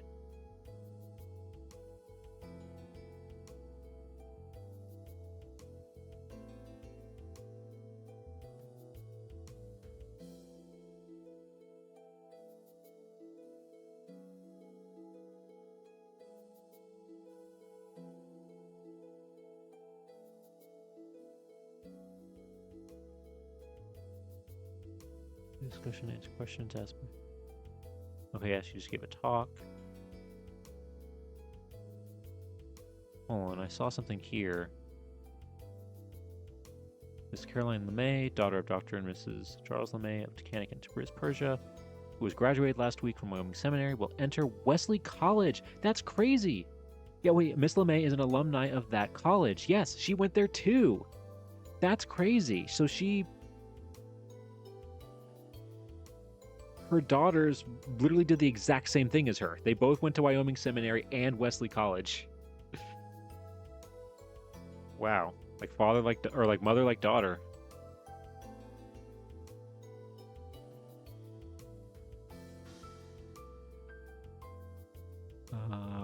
Okay, so that's probably what a lot of these articles are just her talking about her daughter going to and from college. Okay, hold on. This is October of 1943.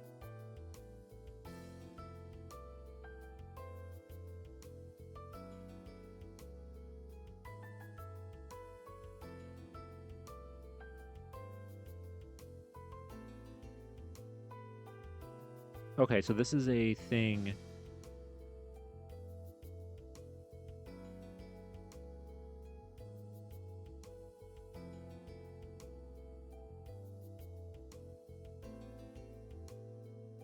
The date of the landing of the Grissom in New York is not known, but when it does come in, Miss Charles LeMay, returned missionary to Persia, expects to go to New York to attend a meeting of the Presbyterian missionaries on furlough.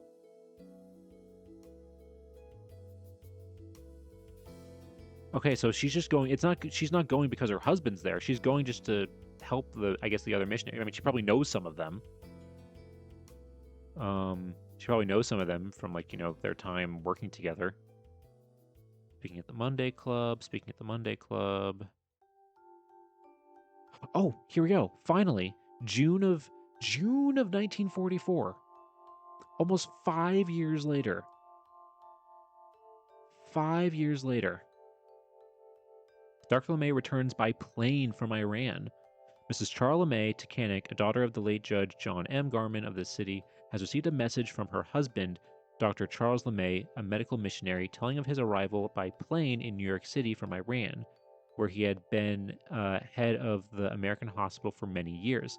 Mrs. LeMay and daughters, Caroline and Catherine, who were in Iran with Dr. LeMay, returned to the United States at the outbreak of the war. Okay, I knew it. I think that what they're implying there is that they left because of the war, and he stayed behind. And in June 16, 1944, so almost 5 years later, he came back. Wow, 5 years.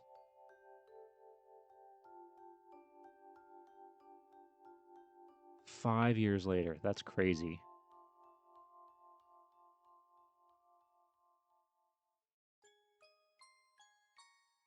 And that's them going on a trip together then, after all that time of being separated.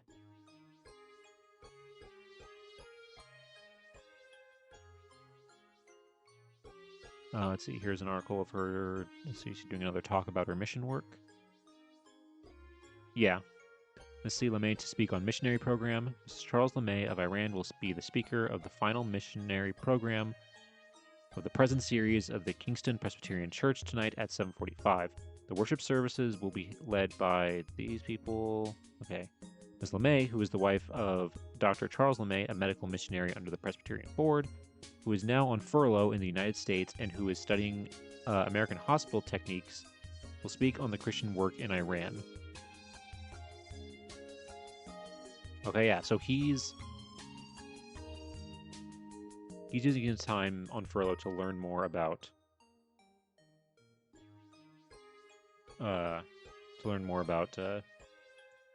hospital techniques and new stuff that probably he might not have had access to being all the way in Iran.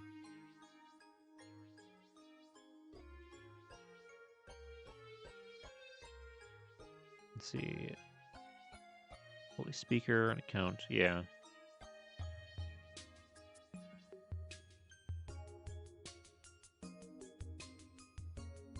Yeah.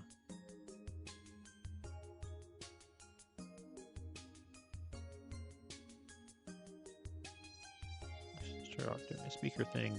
This one looks interesting.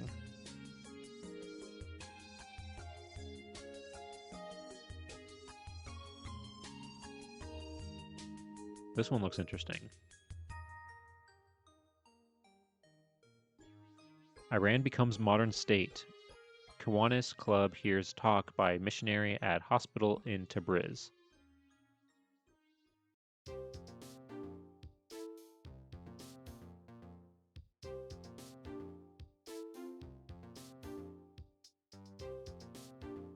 Mrs. Charles LeMay, native of Wilkes-Barre, but for the last 30 years a missionary located at the American hospital in Tabriz, Iran, yesterday told Kiwanis Club of Iran's transformation from a backward country, literally thousands of years behind the times, Jesus Christ, to a modern state in the last few years.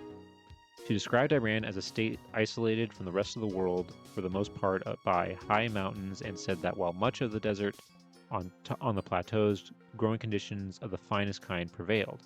She said she regretted that most of the tens of thousands of American soldiers now in Iran are located in the less desirable parts of the country, and said that few had been given the opportunity of seeing the more desirable parts. The speaker said, "When missionaries first went to Iran 106 years ago, there was not a school or a hospital. Because of their work, the Americans succeeded in doing much to raise the culture of the people, but not until the king, in recent years, took governmental and political power away from the Mohammedan priests, did the country succeed in making rapid progress. Thousands of schools have been established in the last few years, and everyone, regardless of age or the nature of work engaged in, is compelled to spend a certain number of hours daily in school. Okay. So yeah, talking about her experiences. Oh, it's pronounced Kiwanis. Okay.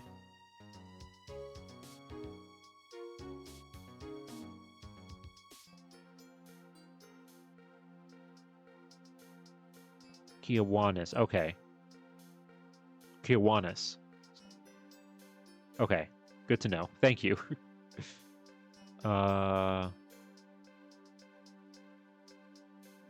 Let's see. Okay, this is...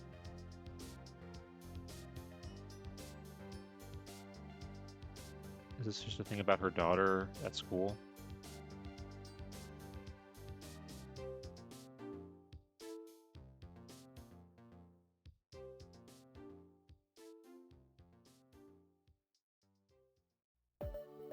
It sounds like he's gone already, Charles, because...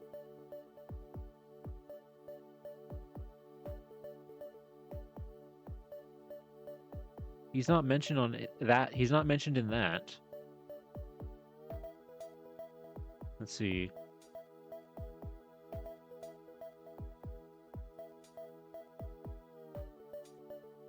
Miss Bismat Theodos of Mosul, Iraq, who last week arrived in this country, was an overnight guest of Miss Charles LeMay. So to speak the churches. She was volunteer studying chemistry.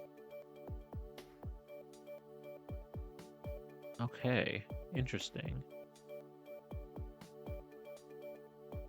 It's a popular Christian slash teen slash children's group here in the Midwest. Not sure if it's nationwide. I think it is nationwide because I have seen the word before. I knew it's like a group. I don't know if it is just, I think it's nationwide because I think I've seen it before in other places.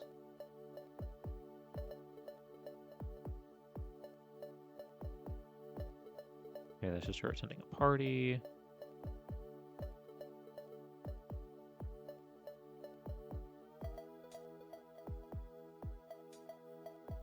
Yeah, I think Charles went back because he's not listed anymore on like any of these things.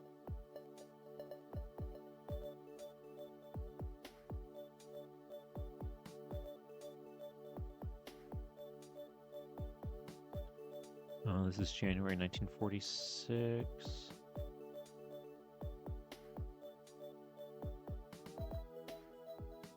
Oh, that's a repeat article. Damn it. Another repeat article.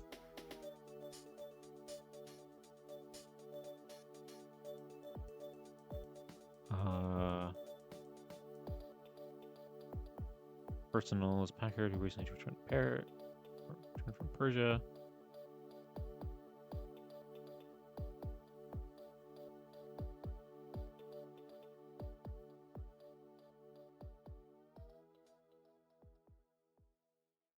Okay.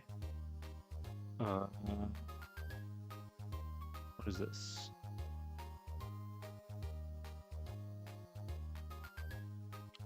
She's a surgical patient at the hospital. Doesn't say what for, but she had to have a surgery. 1946.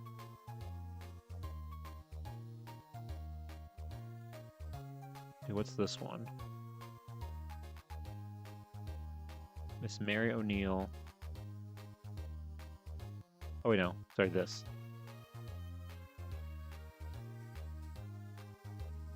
Nurse dies at hospital. Miss Nazarian was native. Oh, her! We saw her earlier. Yeah, she was from Persia and was working with... She came to this country in 1915 with Dr. and Mrs. Charles W. LeMay of Tabriz, who were missionaries for the First Presbyterian Church of that country. Yeah. General Hospital Training School in 1918. She went to the Lying in Hospital in Philadelphia and specialized in obstetrics and dietetics. Twice she returned to the East and gave her services to the Near East Relief. Survivors are her sister.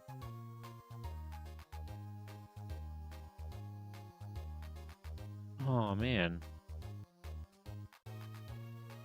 Sad she passed away. She was pretty. Well, yeah, how old was she? Did it say?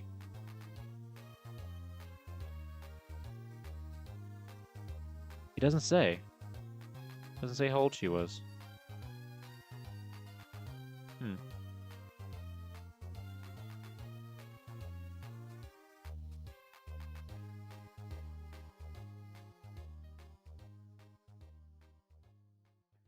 Yeah, so it sounds like Charles went back.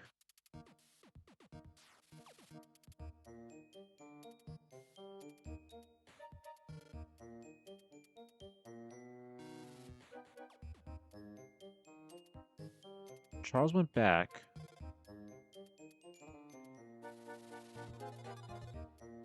Yeah, the Missionary Society. So Miss Helen Lewis, she's in here again. Wow. 1947. That's almost 60 years after this photo was taken. They're still interacting with each other. 60 years after this photo was taken, they're still, like, at least friends or acquaintances because they're in the same church group.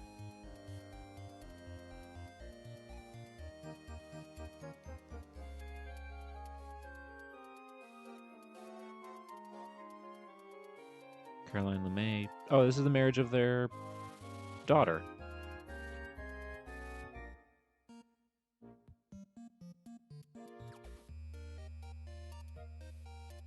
The bride, who's the granddaughter of the city, by her sister.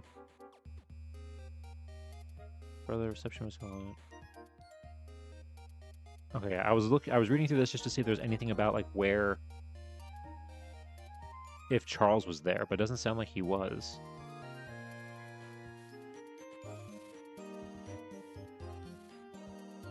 Maybe it'll say in this one. This looks like a longer one, maybe. Marriage.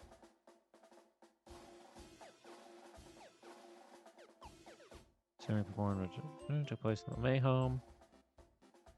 Maid of honor, brother for this man, graduate. High school. No. Okay. So yeah, nothing there about that.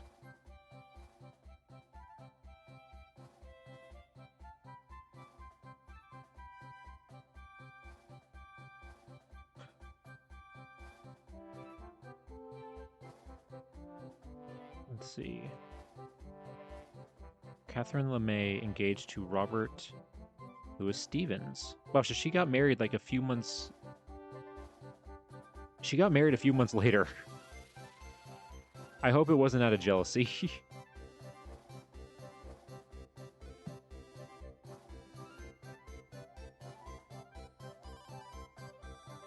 Oh, dang it, there's no picture of them here. I was hoping that one of these people would be her, so we have a picture of her. Dr. Wilson, LeMay, of Tabriz, Iran, and Takanik. Daughter. Yeah. Pharmacy. Okay, yeah, no, they... Yeah, he's back in Tabriz. From what it sounds like.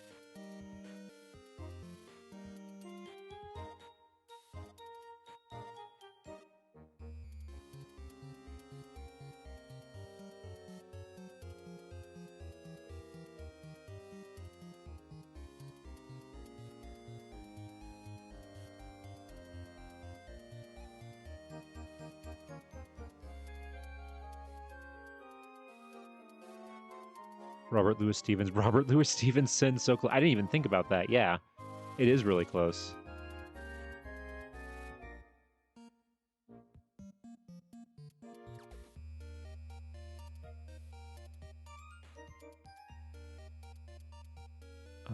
That's the marriage thing. Okay, what's this? This is June 2nd, 1949.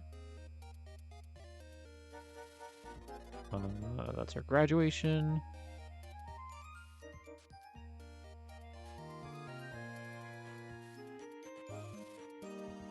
Okay, so that's that. Hold on. I just wanted to see real quick, if we go to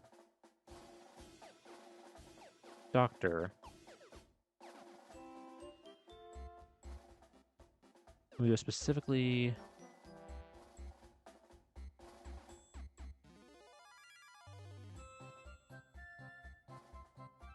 Is there a thing that says...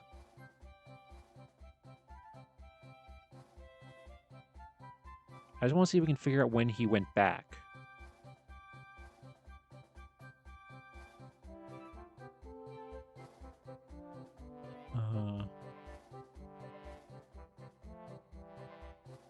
Okay, so he's still there in 1945, June of 1945. Okay, here we go, June 14th.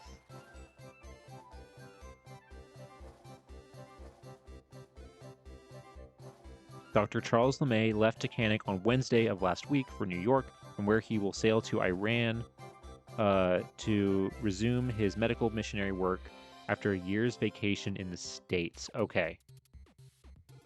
So yeah, so he went back.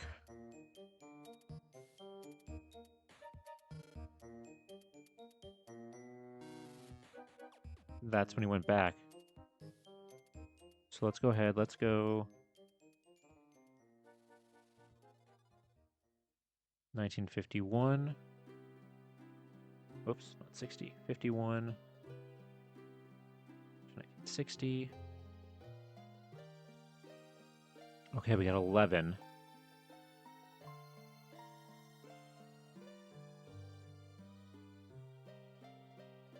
Which is a big drop in the number. Let's see.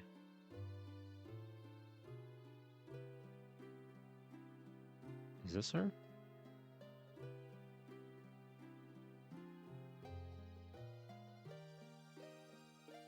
It's a college group to have dinner. Okay, that's just a thing for college. What's this? Church notes. Women's Association of the Presbyterian Church will meet at 8 o'clock Tuesday night in the church. Dr. and Mrs. Charles LeMay, who spent many years as missionaries in Iran, will discuss modern missionary methods. Or will meet 7:15.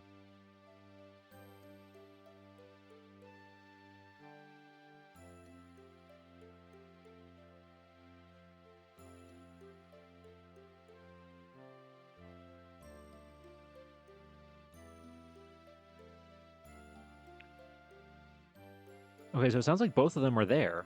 Dr. and Mrs. Charles LeMay, who spent many years, will discuss. So it sounds like he's back.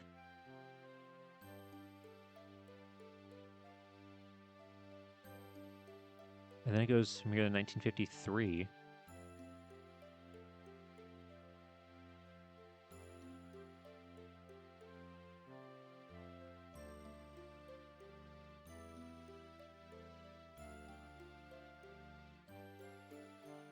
Uh, 1956.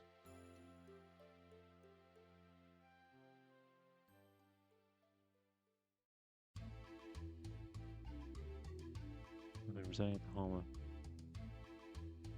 Okay, that's her daughter's family moving out. October 25th, 1956. Mrs. Charles LeMay, 2nd Street, was visiting her son-in-law and daughter in Harrisburg. In 1956, Charles passed away at this point. So is there no obituary here for him?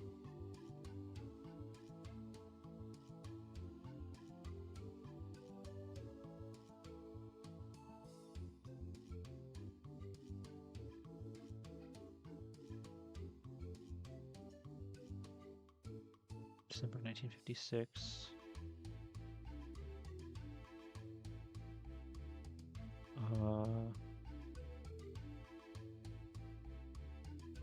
Okay, that's just a wedding she was a guest for.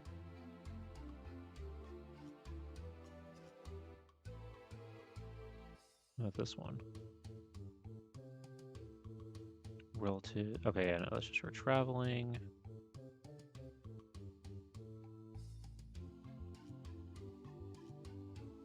Okay, what's this one? This is 1959. Wesley Club holds dinner. Okay, this is again a college alumni thing. She went to.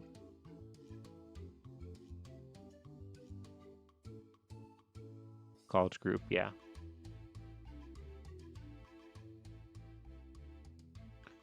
Okay, I want to try Doctor.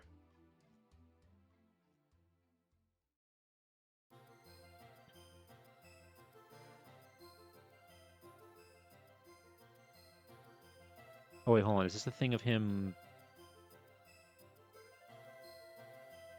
Hold on. Vegetarian women planned lunch on that day. Speak up with Dr. Ashton.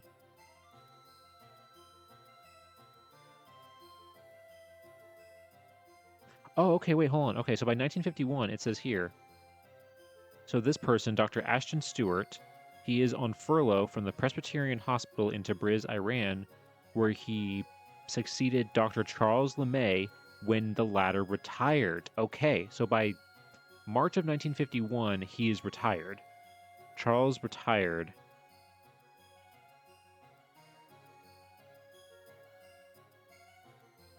Does this talk about that?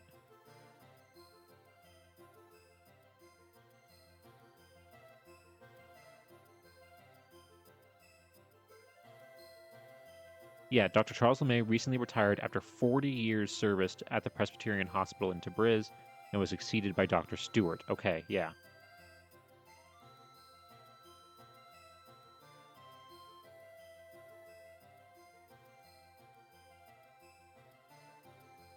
So at that point, okay, here we go, 1955. Here we go, December 13th, 1955. So this is his obituary. Dr. C.W. LeMay taken by death.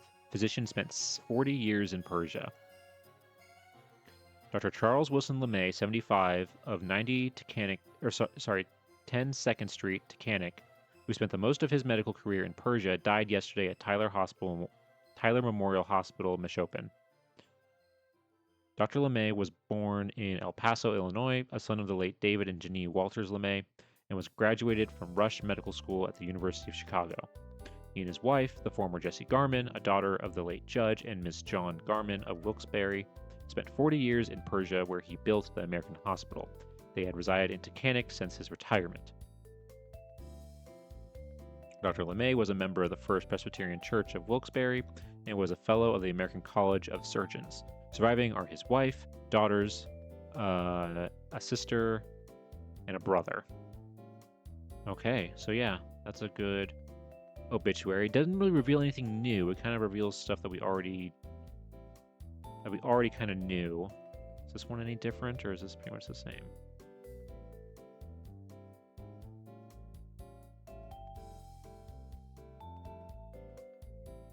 This one's pretty much the same. It just has information about the funeral services.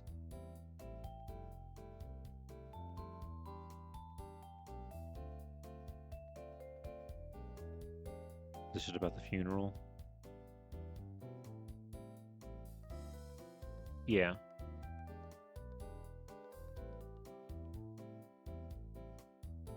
Okay. So yeah, so that's what happened to him. So does she now go by... Does she still go... Is she still going to go by Mrs. Charles LeMay, or is she going to go by Jessie? Well, it looks like she's going to go by Jessie. Okay, so...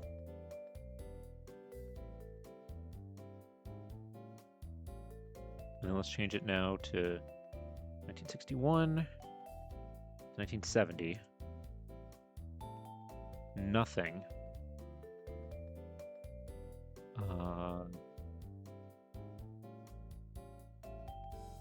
Jessie? No. Maybe her maiden name? No. What if...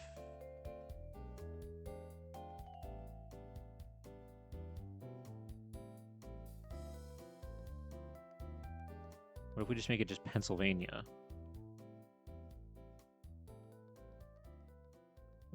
Okay, Wyoming County. There are some.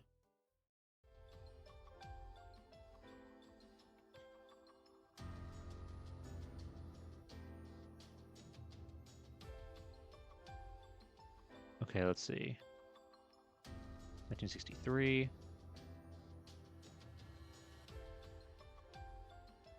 20 years ago. Dang it, this is not...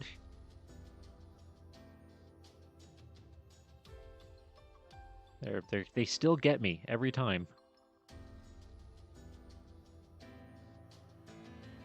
Every time it's one of those. Monday Club.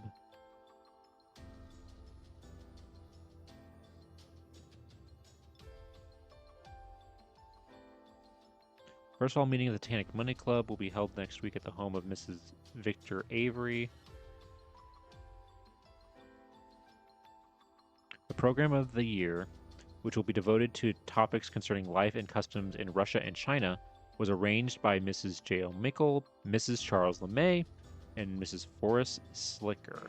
There we go. She would know. She would know. She went through a lot of them.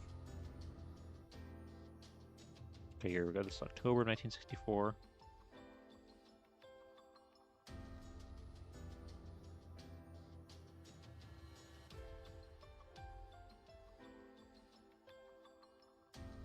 Okay, yeah, she was a speaker at her church. This is December.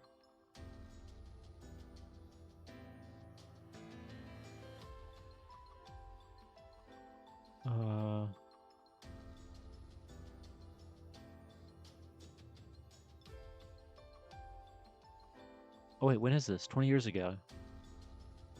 Oh yeah, no, that's the one we already saw. 1944. We already knew he was there.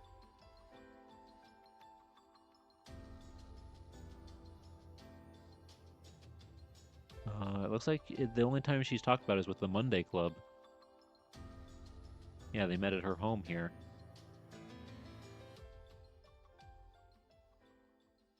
Let's see.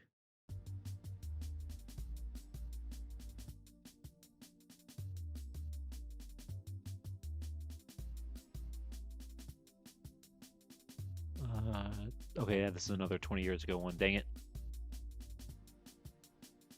I was so engrossed in sketching and listening to your research, I didn't notice how much time had passed. I must head for dreamland. I credit your study sure. Before I go, though, I notice you have a specialty of early American history. I am a historical theater nerd. I would love to pick your brain for anything around that topic. Maybe I can catch you in the evening of your 12-hour stream, or is that beyond your scope of expertise? Well, first of all, thank you for being here.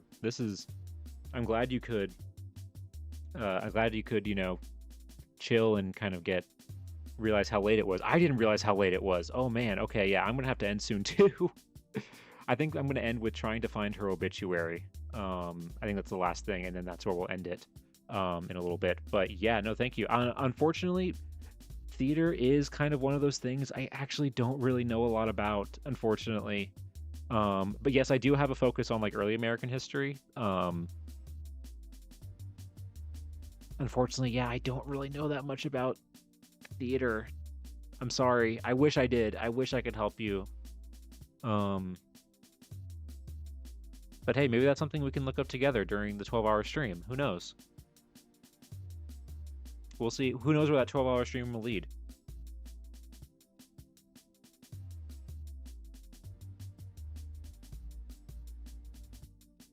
But yeah, thank you so much for being here, Chaos, and hope you have a good sleep.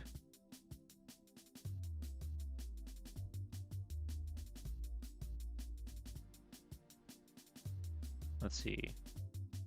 Yeah, that's another 20 years later thing. That's what all these are.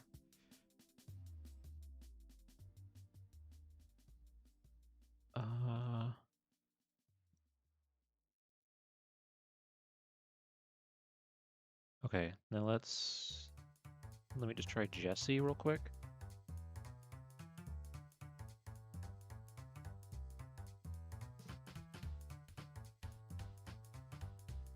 Uh, 1966. What is this? Let's see. Whoa! Chaos! Oh my god! Thank you so much! You didn't have to do that at all. Well, you... Honestly, you should have saved it for the subathon, for the sub goals I have on Saturday for that stream, but thank you so much. Thank you so much. You did not have to do that. Just being here and following and everything is good enough. Thank you so much. You have no idea. I greatly appreciate it, really. Good night. Until next time. Thank you so much. Wow. What is going on? This has been a crazy week. This has happened like all week, except for the time that I say I'm going to do sub goals for a special stream. Oh, that's crazy. But yeah, thank you so much. Wow. But yeah, have a good night, man. Have a good night. Yeah, hope to see you on Saturday. Wow.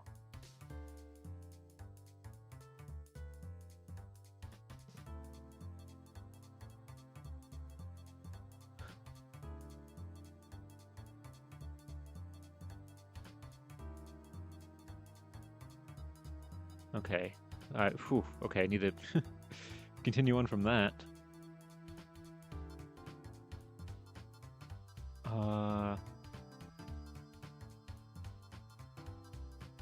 In the Orphans Court of the County of Wyoming, the state of Jesse G. Lame, an incompetent person. Whoa, wait a second. This is 1967, a few years before she passes away.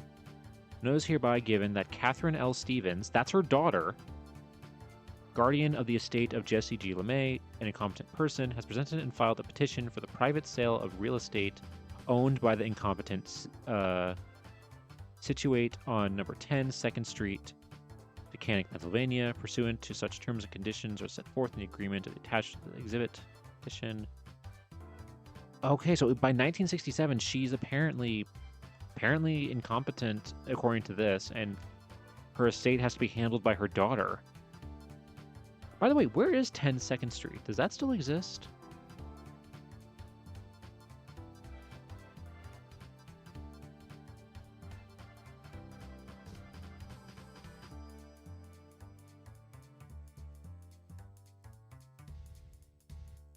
It doesn't look like it. It looks like it doesn't exist anymore.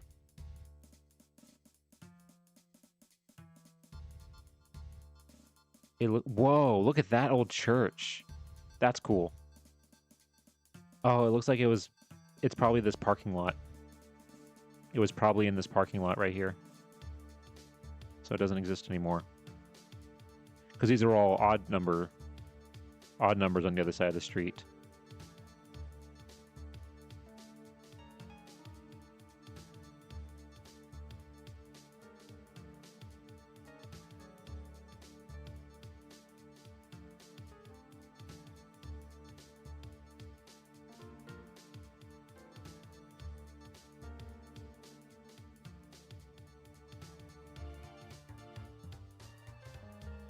Okay, and then this is the same thing again.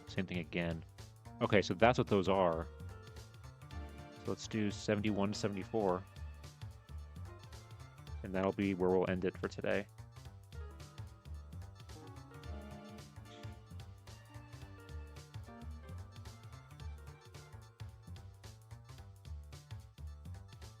Yeah, and they're all...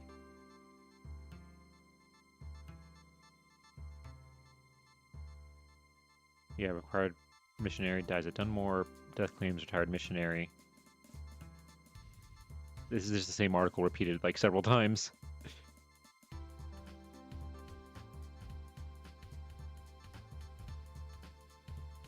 Okay, so which one looks... This one looks different. Jesse LeMay dies at age 90. Miss Jessie Garman LeMay, 90, Tacanic, died Tuesday in Laurel Hill Nursing Home, Dunmore, after an illness. Her husband, Dr. Charles W., died in 1955. Born in Tacanic, daughter of the late Honorable John M. and Nellie Carver Garman, she was an alumni of Wyoming Seminary, Wilkes-Barre, and Wesley College. She and her late husband spent their lives as missionaries to Iran under the Presbyterian Board of Foreign Missions. They were sponsored by the First Presbyterian Church of Wilkes-Barre, on which Mrs. LeMay was a member. Surviving are two daughters, Mrs. John R. Jaquish, Clarion, and Miss Robert L. Stevensons. Tacanic, 15 children. 15 grandchildren, Jesus. Private services and committal will be Thursday at the convenience of the family. Services should be internment at Sunnyside Cemetery. Yep. Sunnyside Cemetery. That's where almost everybody goes.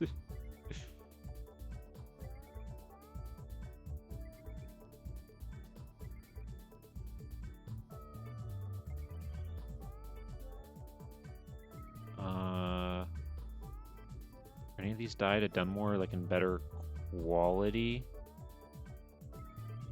This one looks a little bit more better. Still not great, but it's better.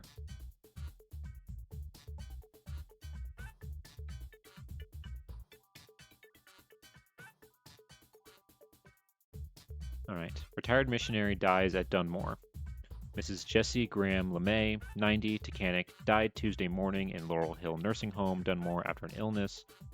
Graduates, she was like husband. Dennis spent her lives as missionaries in Iran under the Presbyterian Board of Foreign Ministries and were sponsored by the First Presbyterian Church of Wilkes-Barre, of which Mrs. LeMay was a member. Surviving are their daughters, 15 grandchildren. Okay, so that had mostly the same information. And then what about this other one right here? Or is that the same one? Death claims retired missionary. The widow, for 1984, she was an alumni. Oh, wait, no, that's wrong. She wasn't born in 1884, she was born in 1883.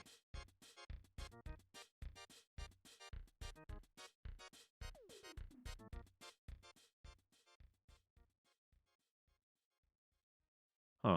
I guess they maybe just did the math and thought that she was born in 1884. Because she wouldn't be 90 if she was born November 29th, 1884 and died on July 24th, 1974. She wouldn't be 90. She'd be 89. So I think they just did the math weird. The widow of Dr. Charles Titanic. She was an alumni. I think this is pretty much all the same thing, yeah. Okay, but yeah, with that, though, I am going to call it here. Whew, what a crazy stream. What a crazy stream, and what a crazy story we uncovered.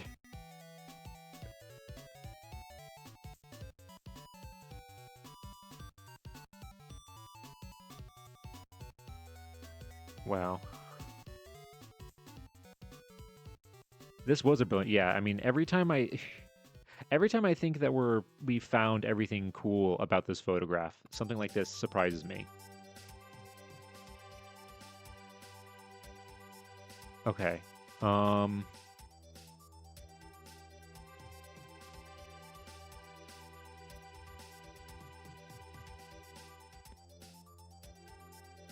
But yeah, I think that's what we're going to call it. I think it's good to kind of end with the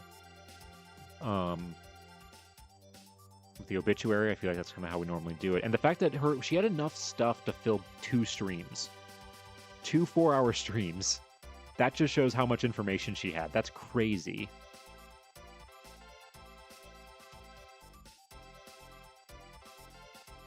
I thought this was going to be a shorter stream because we weren't going to have... I thought, oh, we're not going to have as much stuff.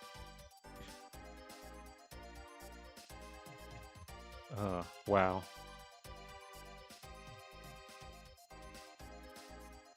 All right, so yeah, this was the story of Jessie Jesse Garman, world traveler, literally circumnavigated the globe, starting in Taconic, Pennsylvania.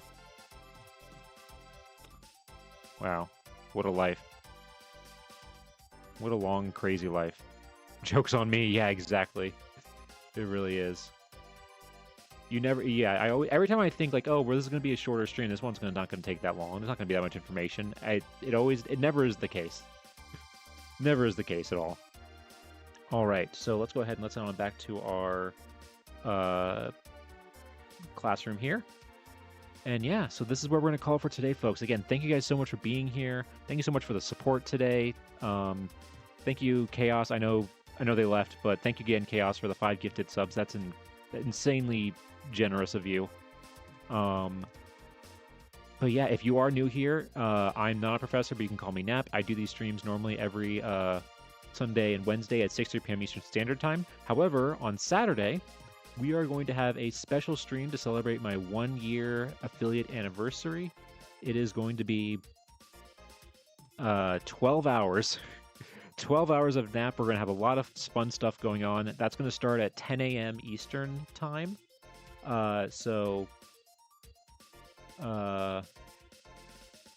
If you are interested in being here, I hope to see, or if you're interested in that, I hope to see you guys there. We're also going to have some fun, playing various types of games, various sub goals and stuff like that. All kinds of fun stuff. So yeah, so let's see if we can find somebody to raid.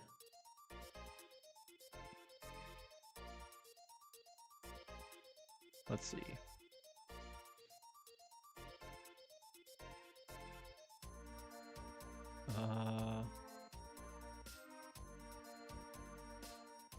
Let's go ahead and raid this person. Let's raid Adri Wonderland. They're doing a reading and writing stream as well. So let's go ahead. Let's raid them. Show them some support. Let's go ahead and get some raid messages going here.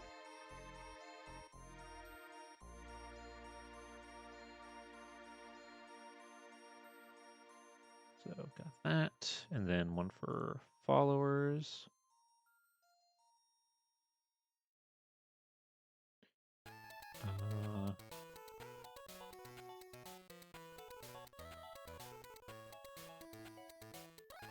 All right, so yeah, there we go. All right, so yeah, that's going to be it for tonight, folks. Thank you guys again so much for being here. This has been so much fun. I look forward to seeing you guys on Saturday. It's going to be a crazy stream. I hope I can go the whole 12 hours. I'm pretty sure I can. I just might be dead by the end of it. Or lose my voice. Who knows? But yeah, that's basically going to be what I'm going to be doing the next few days, just preparing for that. But yeah, hope to see you guys there. Hope you guys have a good rest of your day or night wherever you are. And I'll see you guys. Yeah, see you guys on Saturday. All right. For a very long time. All right. Have a good night, everybody. Take care.